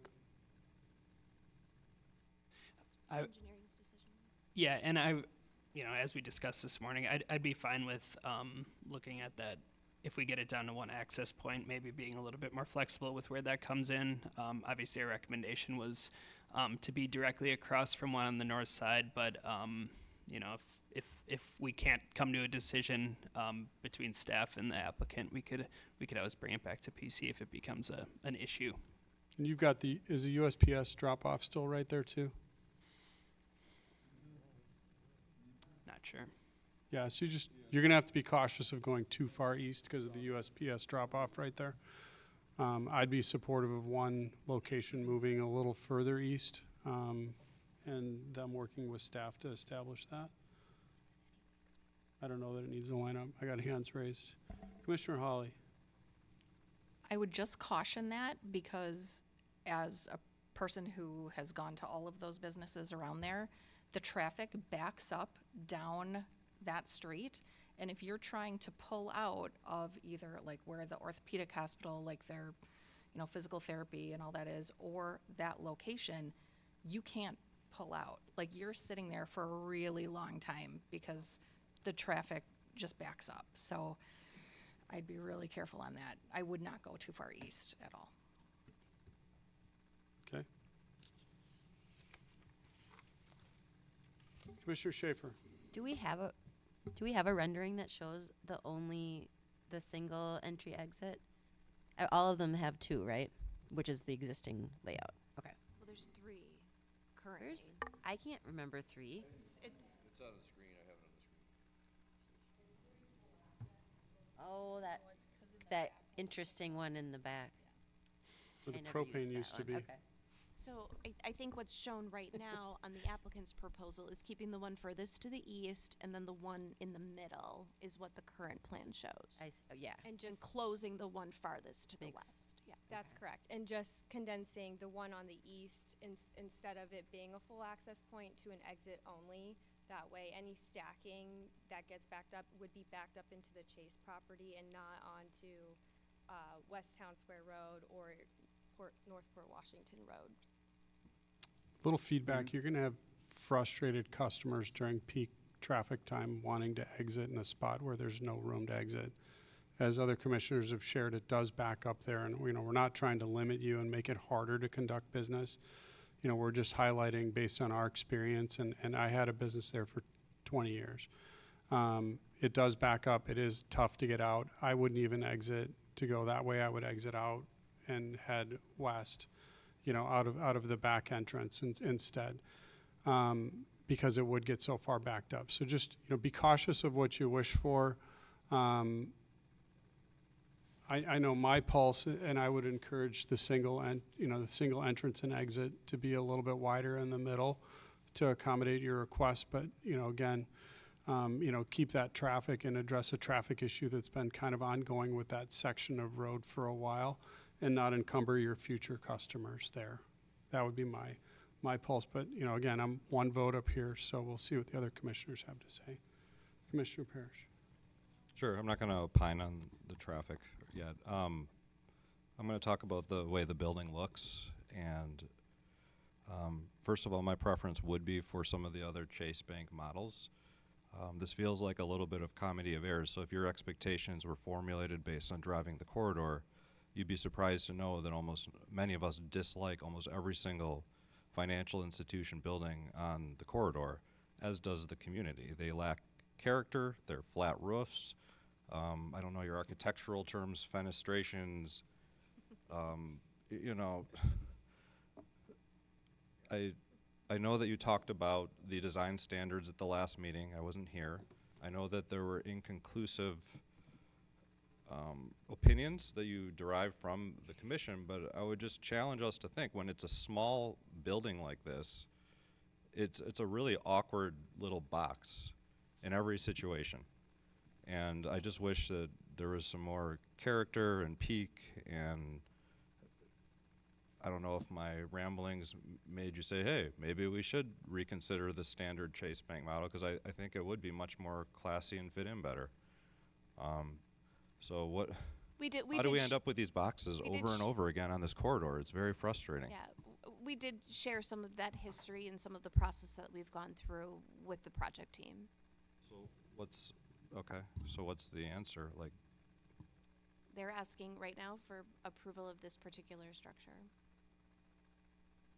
and the applicant is happy with what's proposed? You don't prefer another model like the Germantown one, or maybe your traditional bank models that look like the rest of them? Well, my name is Henry Amigacha from TAP. This is similar to the Germantown one. I think the difference in this is the choice of brick, and we have 3 different materials for this one. The drawing makes it, you see it as boxes, but we do have in-depth to this property. It's a prototype that is done in various other places within this Wisconsin region. We're using canopies, we're using the sunshade devices to give that kind of depth, and then we're using a curtain wall, which is on the very far side if you look on the north elevation. And so even though it looks like a box, we've played with the movement of the cubes, if you can put it that way. And so it doesn't look that, it's going to be very similar to Germantown, what we have in Germantown. It's just the choice of the color. Thank you. I'd like Planning Commission to revisit. I know you came to the conclusion that was inconclusive, but when you break it out into different building sizes, and things just are out of scale. I mean, so let's keep working on the design standards for this corridor, otherwise the whole thing's gonna be built out with structures no one wants. And please don't take my comments to be, as in we don't want your business here, because we absolutely do and appreciate your investment here. This is more on the design side, and we want this to happen. Thank you. Thank you very much. Well, and the application here tonight is building and site plan review, so the Planning Commission does have authority over architecture and design, should you choose to give direction to a more traditional design.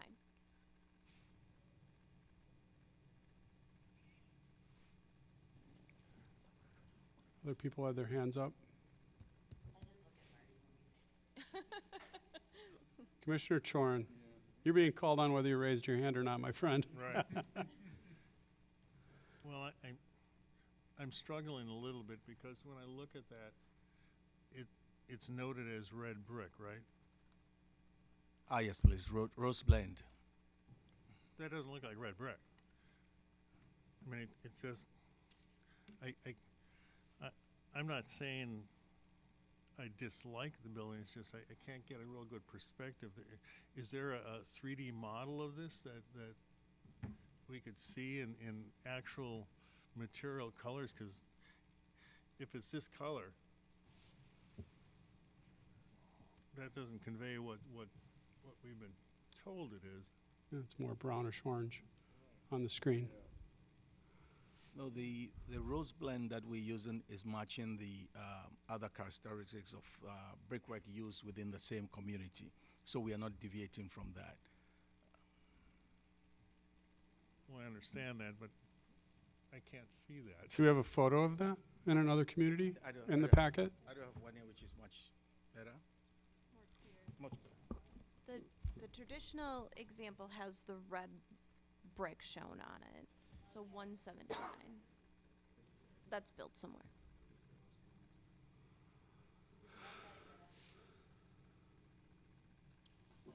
On that same rendering, there's.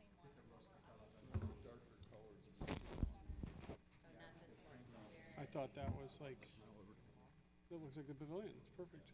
Ties in with it across the street. That's what I'm saying. Yeah.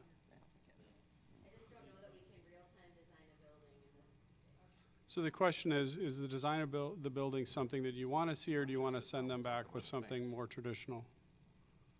You know, because I've got some angst up here and no clear direction. I've got the same concern, but I personally would prefer to see something a little more traditional, tying in with what's in Germantown. But I'd like to give them concrete direction so that it doesn't turn into an art show in a future meeting if that's the case.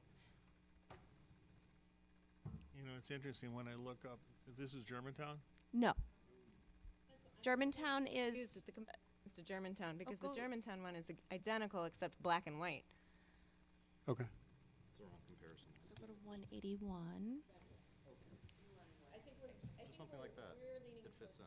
Page 181 or 179. Wait, yeah, 181 With a peaked roof. I think that's A peaked roof. Not for Germantown. Correct.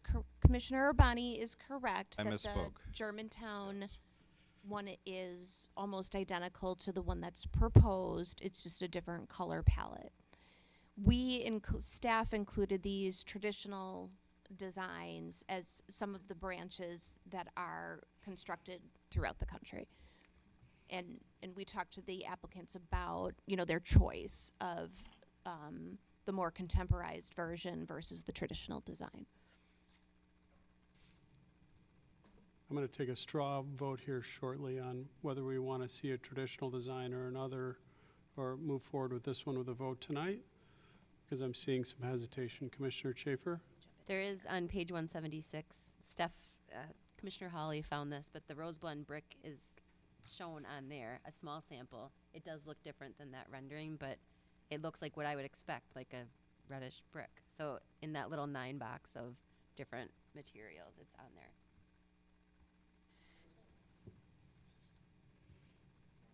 Excuse me, Chairman. Yes. Ken Coliander with Chase Bank.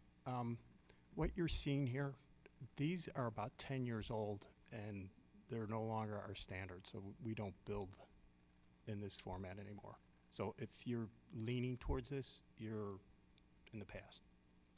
Great. I just want to point that out.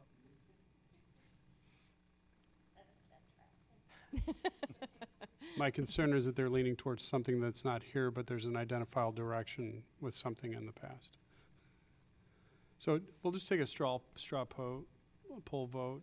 And do we want to see this? Are we okay voting for this? Yes. Raise your hand, yes. Or do you want to see something more traditional? Leave your hand down. Yeah, moving forward with a vote on this. What do you mean for this?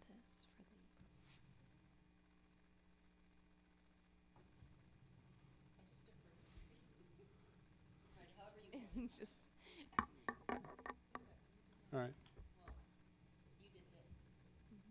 So we've got feedback that the applicant likes this design. This is their current design. It's not their past design. They would like to move forward with this based on the discussion here tonight. I need a motion to approve or a motion otherwise to keep the meeting moving in a direction. We are not designing on the fly tonight. If we start designing on the fly tonight without clear, easy instructions, I'm going to request that we make a motion to table and circle back on this in the future.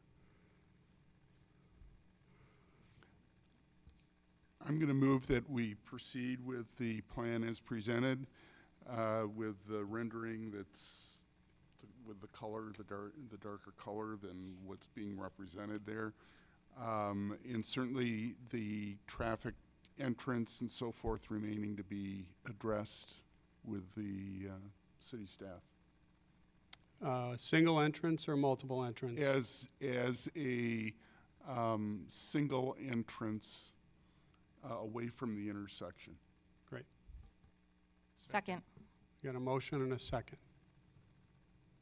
Any additional discussion or any additional discussion from the applicant? Okay, with that, we're definitely taking a roll here. Commissioner Urbani. Aye. Commissioner Barnes. Aye. Commissioner Chorin. Aye. Commissioner Hawley. Aye. Commissioner Schaefer. Alderman Parrish. No. Alderman Stralchuk. Knowing that this is passing anyway, I'm saying no just from the design standard moving forward to send a message, but I welcome you into the community and congratulations on this being approved tonight. Thank you. Thank you.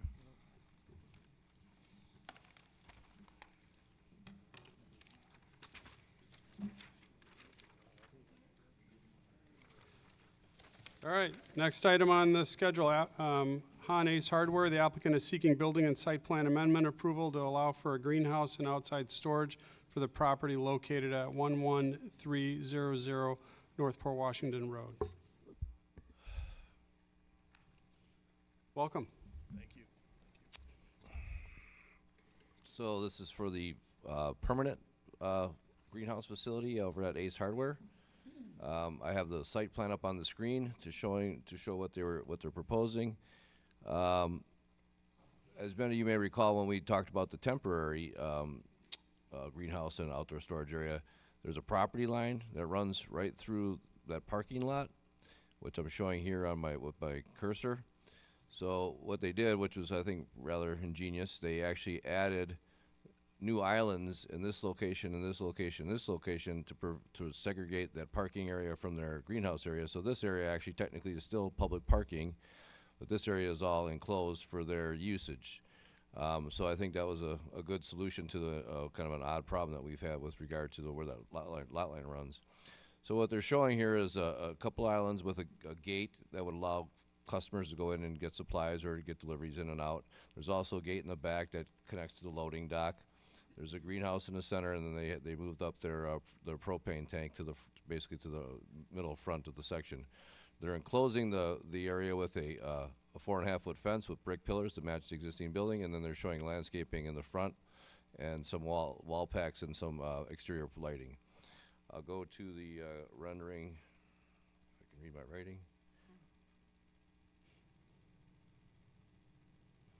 So this is what it would look like from the parking lot, basically. So you see the greenhouse, which is all glass, except for the lowest panel. You see the fencing and the openings for the gates, and then the islands. I think they did a real nice job with this, and we're supportive of it and recommend approval. I just had one question. I saw a greenhouse in a different community, and it was illuminated at night, and it really lit up the sky pretty bright. So I just wanted to know if or how we were going to address that. I guess, and it would be, they're allowed to have it illuminated during their hours of operation. So in wintertime, I guess, I don't know if it'd be functional in wintertime or not, but as long as they're open for business, they would allowed to have it lit up. Now, we could put some limitations on that. I'm not sure exactly what that would be offhand, but if there's some condition you want to add that we can address the issue if need be, we can look into it a little bit more in detail. I love the use. I'm glad that you came forward with this, and I think it fits in perfectly with what you're doing. I just want to make sure the lighting's addressed. Yeah, absolutely. The lighting within the greenhouse will be less lumens than the parking lot lighting would be in the surrounding area. And they would strictly be down lights inside the greenhouse itself. There would be wall packs on the building that illuminate the garden center, as well as some light posts and other parts. Are you anticipating? But that meet. Go ahead. That meet the standard code. Or are you anticipating year-round usage, or are you anticipating just seasonal in the summer? It'll be year-round usage. I mean, to a much less extent during Sure. the winter. Okay. What was that? It was just. Yeah. So we'll have, like, in the winter, really the only use in there. So we're not going to be growing anything in there. But in the winter, we'd have like Christmas trees and wreaths inside the greenhouse. So you'd heat it to a moderate temperature. And is the downlighting noted in the staff requirements? Though the parking lot lighting, they're matching what's out there, which was all recently replaced. Those comply with code. I did not get the cut sheet on the wall packs. That's a conditional approval that the wall packs need to meet our code for full cutoff. The issue is the interior lighting of the greenhouse itself that we don't typically address, but I mean, as long as they're meeting their state requirements to illuminate public space, I don't think we can really control it too much beyond that. And I think it'd actually be kind of a nice feature to have, especially from the road, to see that lit up at night. It'd be kind of cool, I think. Even with downlighting, it's going to be lit up and it's going to look great. I'm just, concerned on the place that I drove by had the grow lights on, and it was super bright. It almost looked like stadium lighting, well, like slight fog. I mean, it was a lot brighter than expected. And I just want to make sure that, we're talking about this and we don't get any complaints. I mean, you're a great business, and I want to make sure that you succeed. So yeah, no grow lighting, so strictly retail sales type lighting in there. Right. I'm sure we can come up with a standard for interior illumination based on building code requirements, things like that. So if you want to just add that as a condition, we can work that out at staff level. That should be fine. Yeah, I would be fine with conditions, on a staff level and just work it through. I'm not looking for it to be overly restrictive. I just want it to be, address the concern that, it could turn into a beacon at night and, lit and seen from the highway, great. Beacon looking like stadium lighting, not what we're looking to achieve here, but Absolutely. And that's very, where I very was at. little will be seen from the highway, just with the elevations, because of the berms and the trees in the back along great. the freeway. Commissioner Schaefer. Make a motion. I Great. would move approval per staff's conditions with, I guess, the additional condition that there's some discussion related to the Interior illumination. interior of it, lighting, yeah. interior illumination of the greenhouse area. And staff approval of that. Yep. Yes, and staff approval of Great. Second. that. Second. Motion and a second. Any additional discussion? All those in favor say aye. Aye. Any opposed? That motion carries. Thank you. Looking forward to seeing that. Next item on is Bauer Sign and Lighting for Mequon Marketplace Holdings LLC. The applicant is seeking minor request approval to allow for a master sign plan for the property located at 11300 North Port Washington Road, Han Ace and Planet Fitness. You have a neighbor. Yes, some of you may recall some of the conversations we had during the building and site plan approval process about this coming forward. I do have, it's kind of tough to see, but I do have on the screen the renderings of the wall signs. So basically they're looking for a wall sign for each of the individual tenants. And our code for a multi-tenant building only allows 30 square feet. This is a proposal to be, for the ACE is 47.5 square feet. Now in this case, we feel that the little larger sign makes sense because of this 40,000 square foot building, some very large gables. I think the rendering here, you can kind of see it. It's a little tough to read, but I think that fits in pretty well with the scale and massing of that gable. They did present us a 30 square foot option, which is right here, which is I think a little bit tough to read. And this is also pretty far off the road too. And then Planet Fitness originally had a larger sign, but they actually then, we said, well, why don't we just make it 50 square feet per tenant space in the gable? So this would be what the Planet Fitness sign would be. And so again, I think that fits in pretty well with the scale of that gable, and it'll look somewhat visible from the road. This is, again, pretty far setback off Port Washington Road. So the master sign plan would allow two signs, one on each gable at 50 square foot maximum. It would also allow two signs along I-43, which is allowed per code, and those meet our sign code. This is one for ACE. It's shown in the back. It has the halo glow lighting. And there's another one for Planet Fitness. It meets the same requirements on the other gable. So I think they picked good locations. It's probably only two good locations you would get visibility from 43 on in each of those gables. So we're supportive of that as well. And then there's a requirement or allowance for a monument sign, which they don't have shown a location or a design, but there's, if you can recall, the existing Walgreens sign and the Wells Fargo sign, those are brick columns with a sign panel that goes across. They're looking to match those, and we just have to pick out a location. For those that remember, the old Metro Market sign was kind of in a brick wall along the entranceway. That's been removed years ago, so we'll just have to find a good location for this sign for the monument sign. But we support the use of that same brick material and the same design to match the other two. So this is all still an inclusive development. So, and as I said earlier, they replaced all the light fixtures in the entire parking lot to match. So I think they're doing a really nice job out there of trying to making sure this is still a coordinated development with amongst the three different buildings. So again, we're supportive of the master sign plan in accordance with the conditions in the report. Thank you. That's great. Commissioner Chorn. I got a question. In each of those gable ends, there's the existing round window and the shed, we'll call it an awning over the windows, right? Yes, those are both going to be removed. In fact, they're gone already. We did approve the building and changes to that previously. So if you look at I'll pull up the ACE one. That's the backside window is remaining. So that's the backside off of 43. So this is basically the front one. I'll zoom in as much as I can. So this is what it would look like now.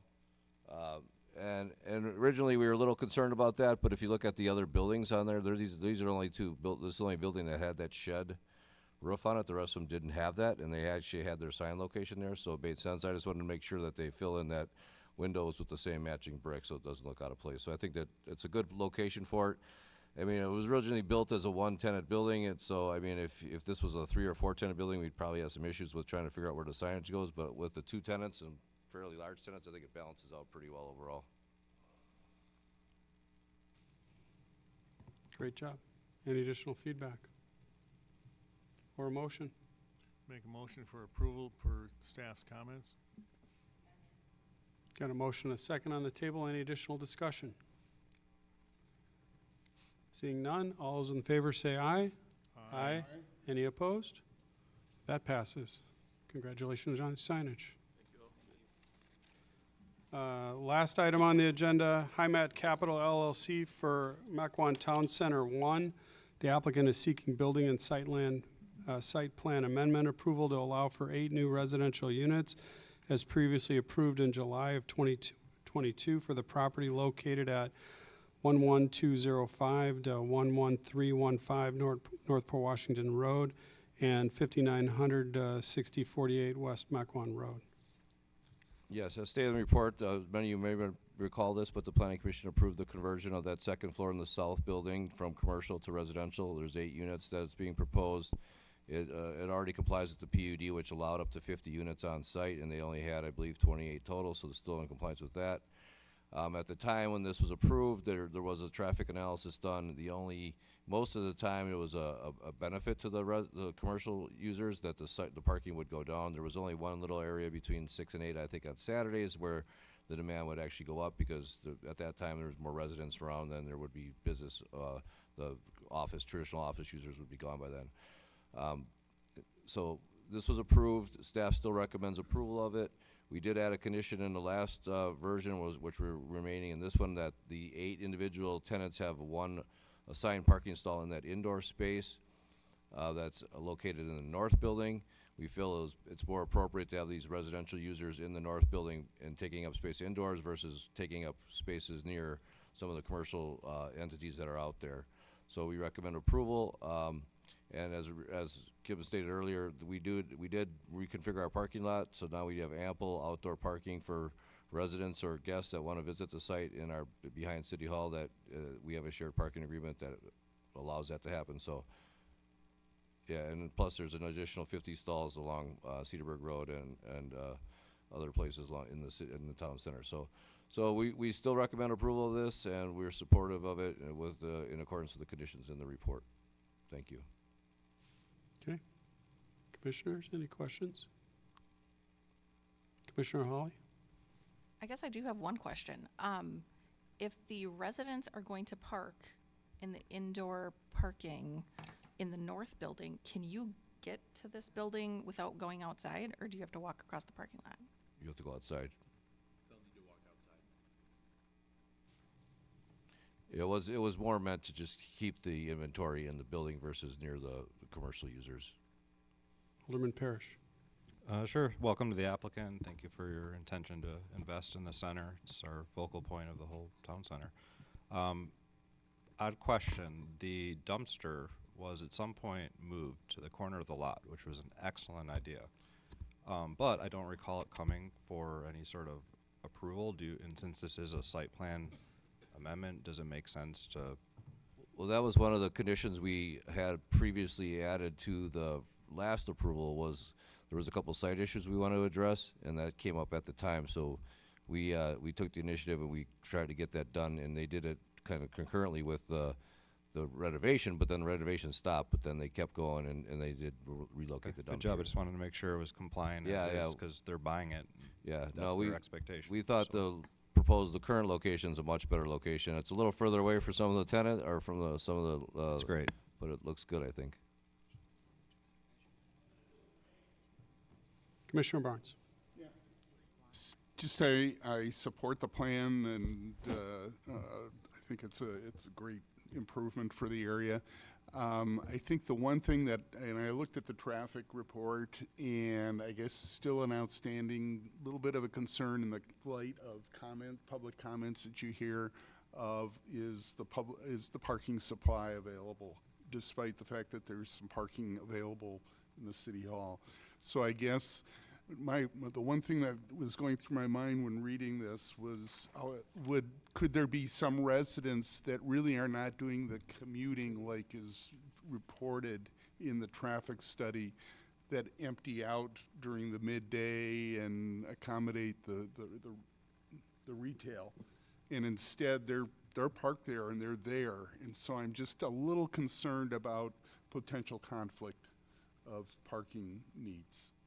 Any way that you'd like to see that addressed, or do you want to know how he's going to address it? What concern do you want? And again, it's just purely an idea that crossed my mind. Is there something about parking identifiers or something like that for residents where there's some rules on where they can be located?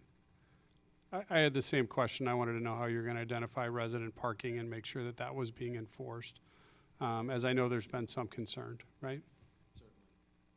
And if I may comment, by no means do we have the perfect solution yet, but in interviewing tenants as part of our due diligence process, we realized that historically there were some concerns. Is that Mequon? I'm sorry.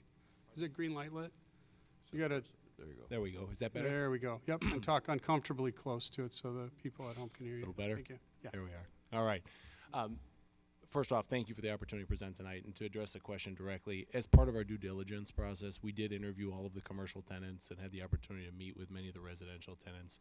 It sounds like many of the parking concerns that were there initially have been somewhat alleviated by way of the additional parking that's shared with the city, but it's not solved yet. And one of our intentions in this year ahead is to do some sort of more dedicated monitoring of the parking. Exactly how we administer it, I'm not positive yet, but our offices are here, and our intent is to have an individual employee from our office on site on a regular basis to either watch those parking stalls or work with the tenants to make sure that employees of the tenants are parking in the city shared lot as well.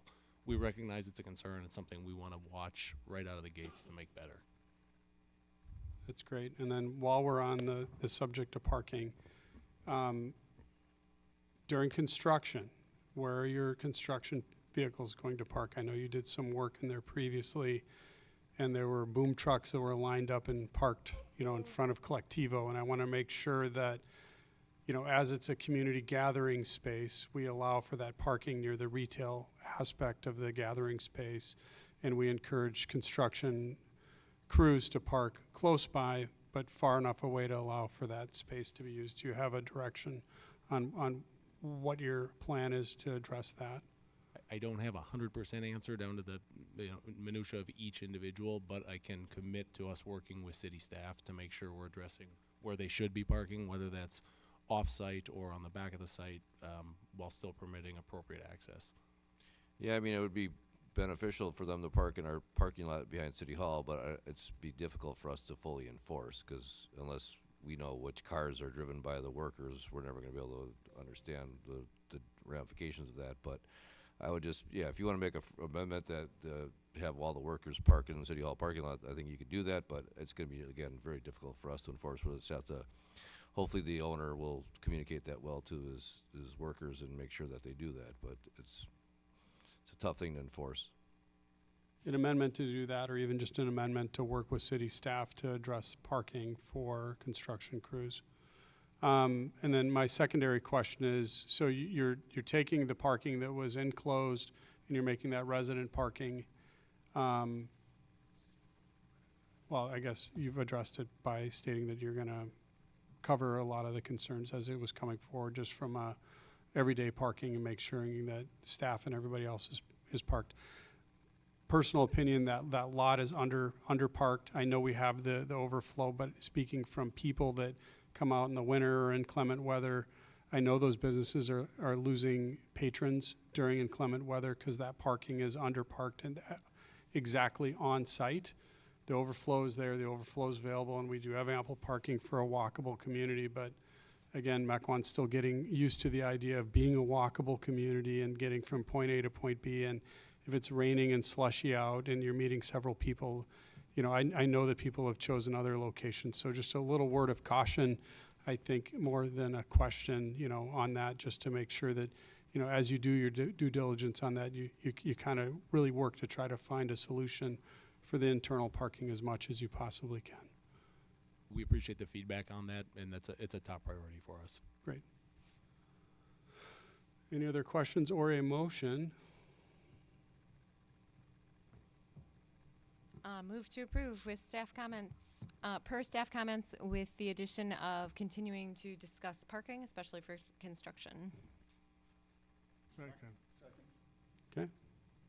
Got a motion and a second. Any further discussion? Okay. Hearing none, all those in favor say aye. Aye. Any opposed? That motion carries. Thank you. Thank you. All right. We'll have one announcement. The next meeting is Monday, December 2nd, 2024 at 6 p.m. We we combined our November, December meeting because we were having issues pushing the November one away from Thanksgiving, and then we keep it, so we compressed them into one meeting, so. Jack's house for Thanksgiving. Backup Sure, backup bring plan, the food. publicly notice it, and we'll see you there. All in favor? All in favor, say aye. Aye. Okay. That motion carries. Got a motion to adjourn and a second. All those in favor say aye. Aye. Aye. We are adjourned. Thanks, everybody.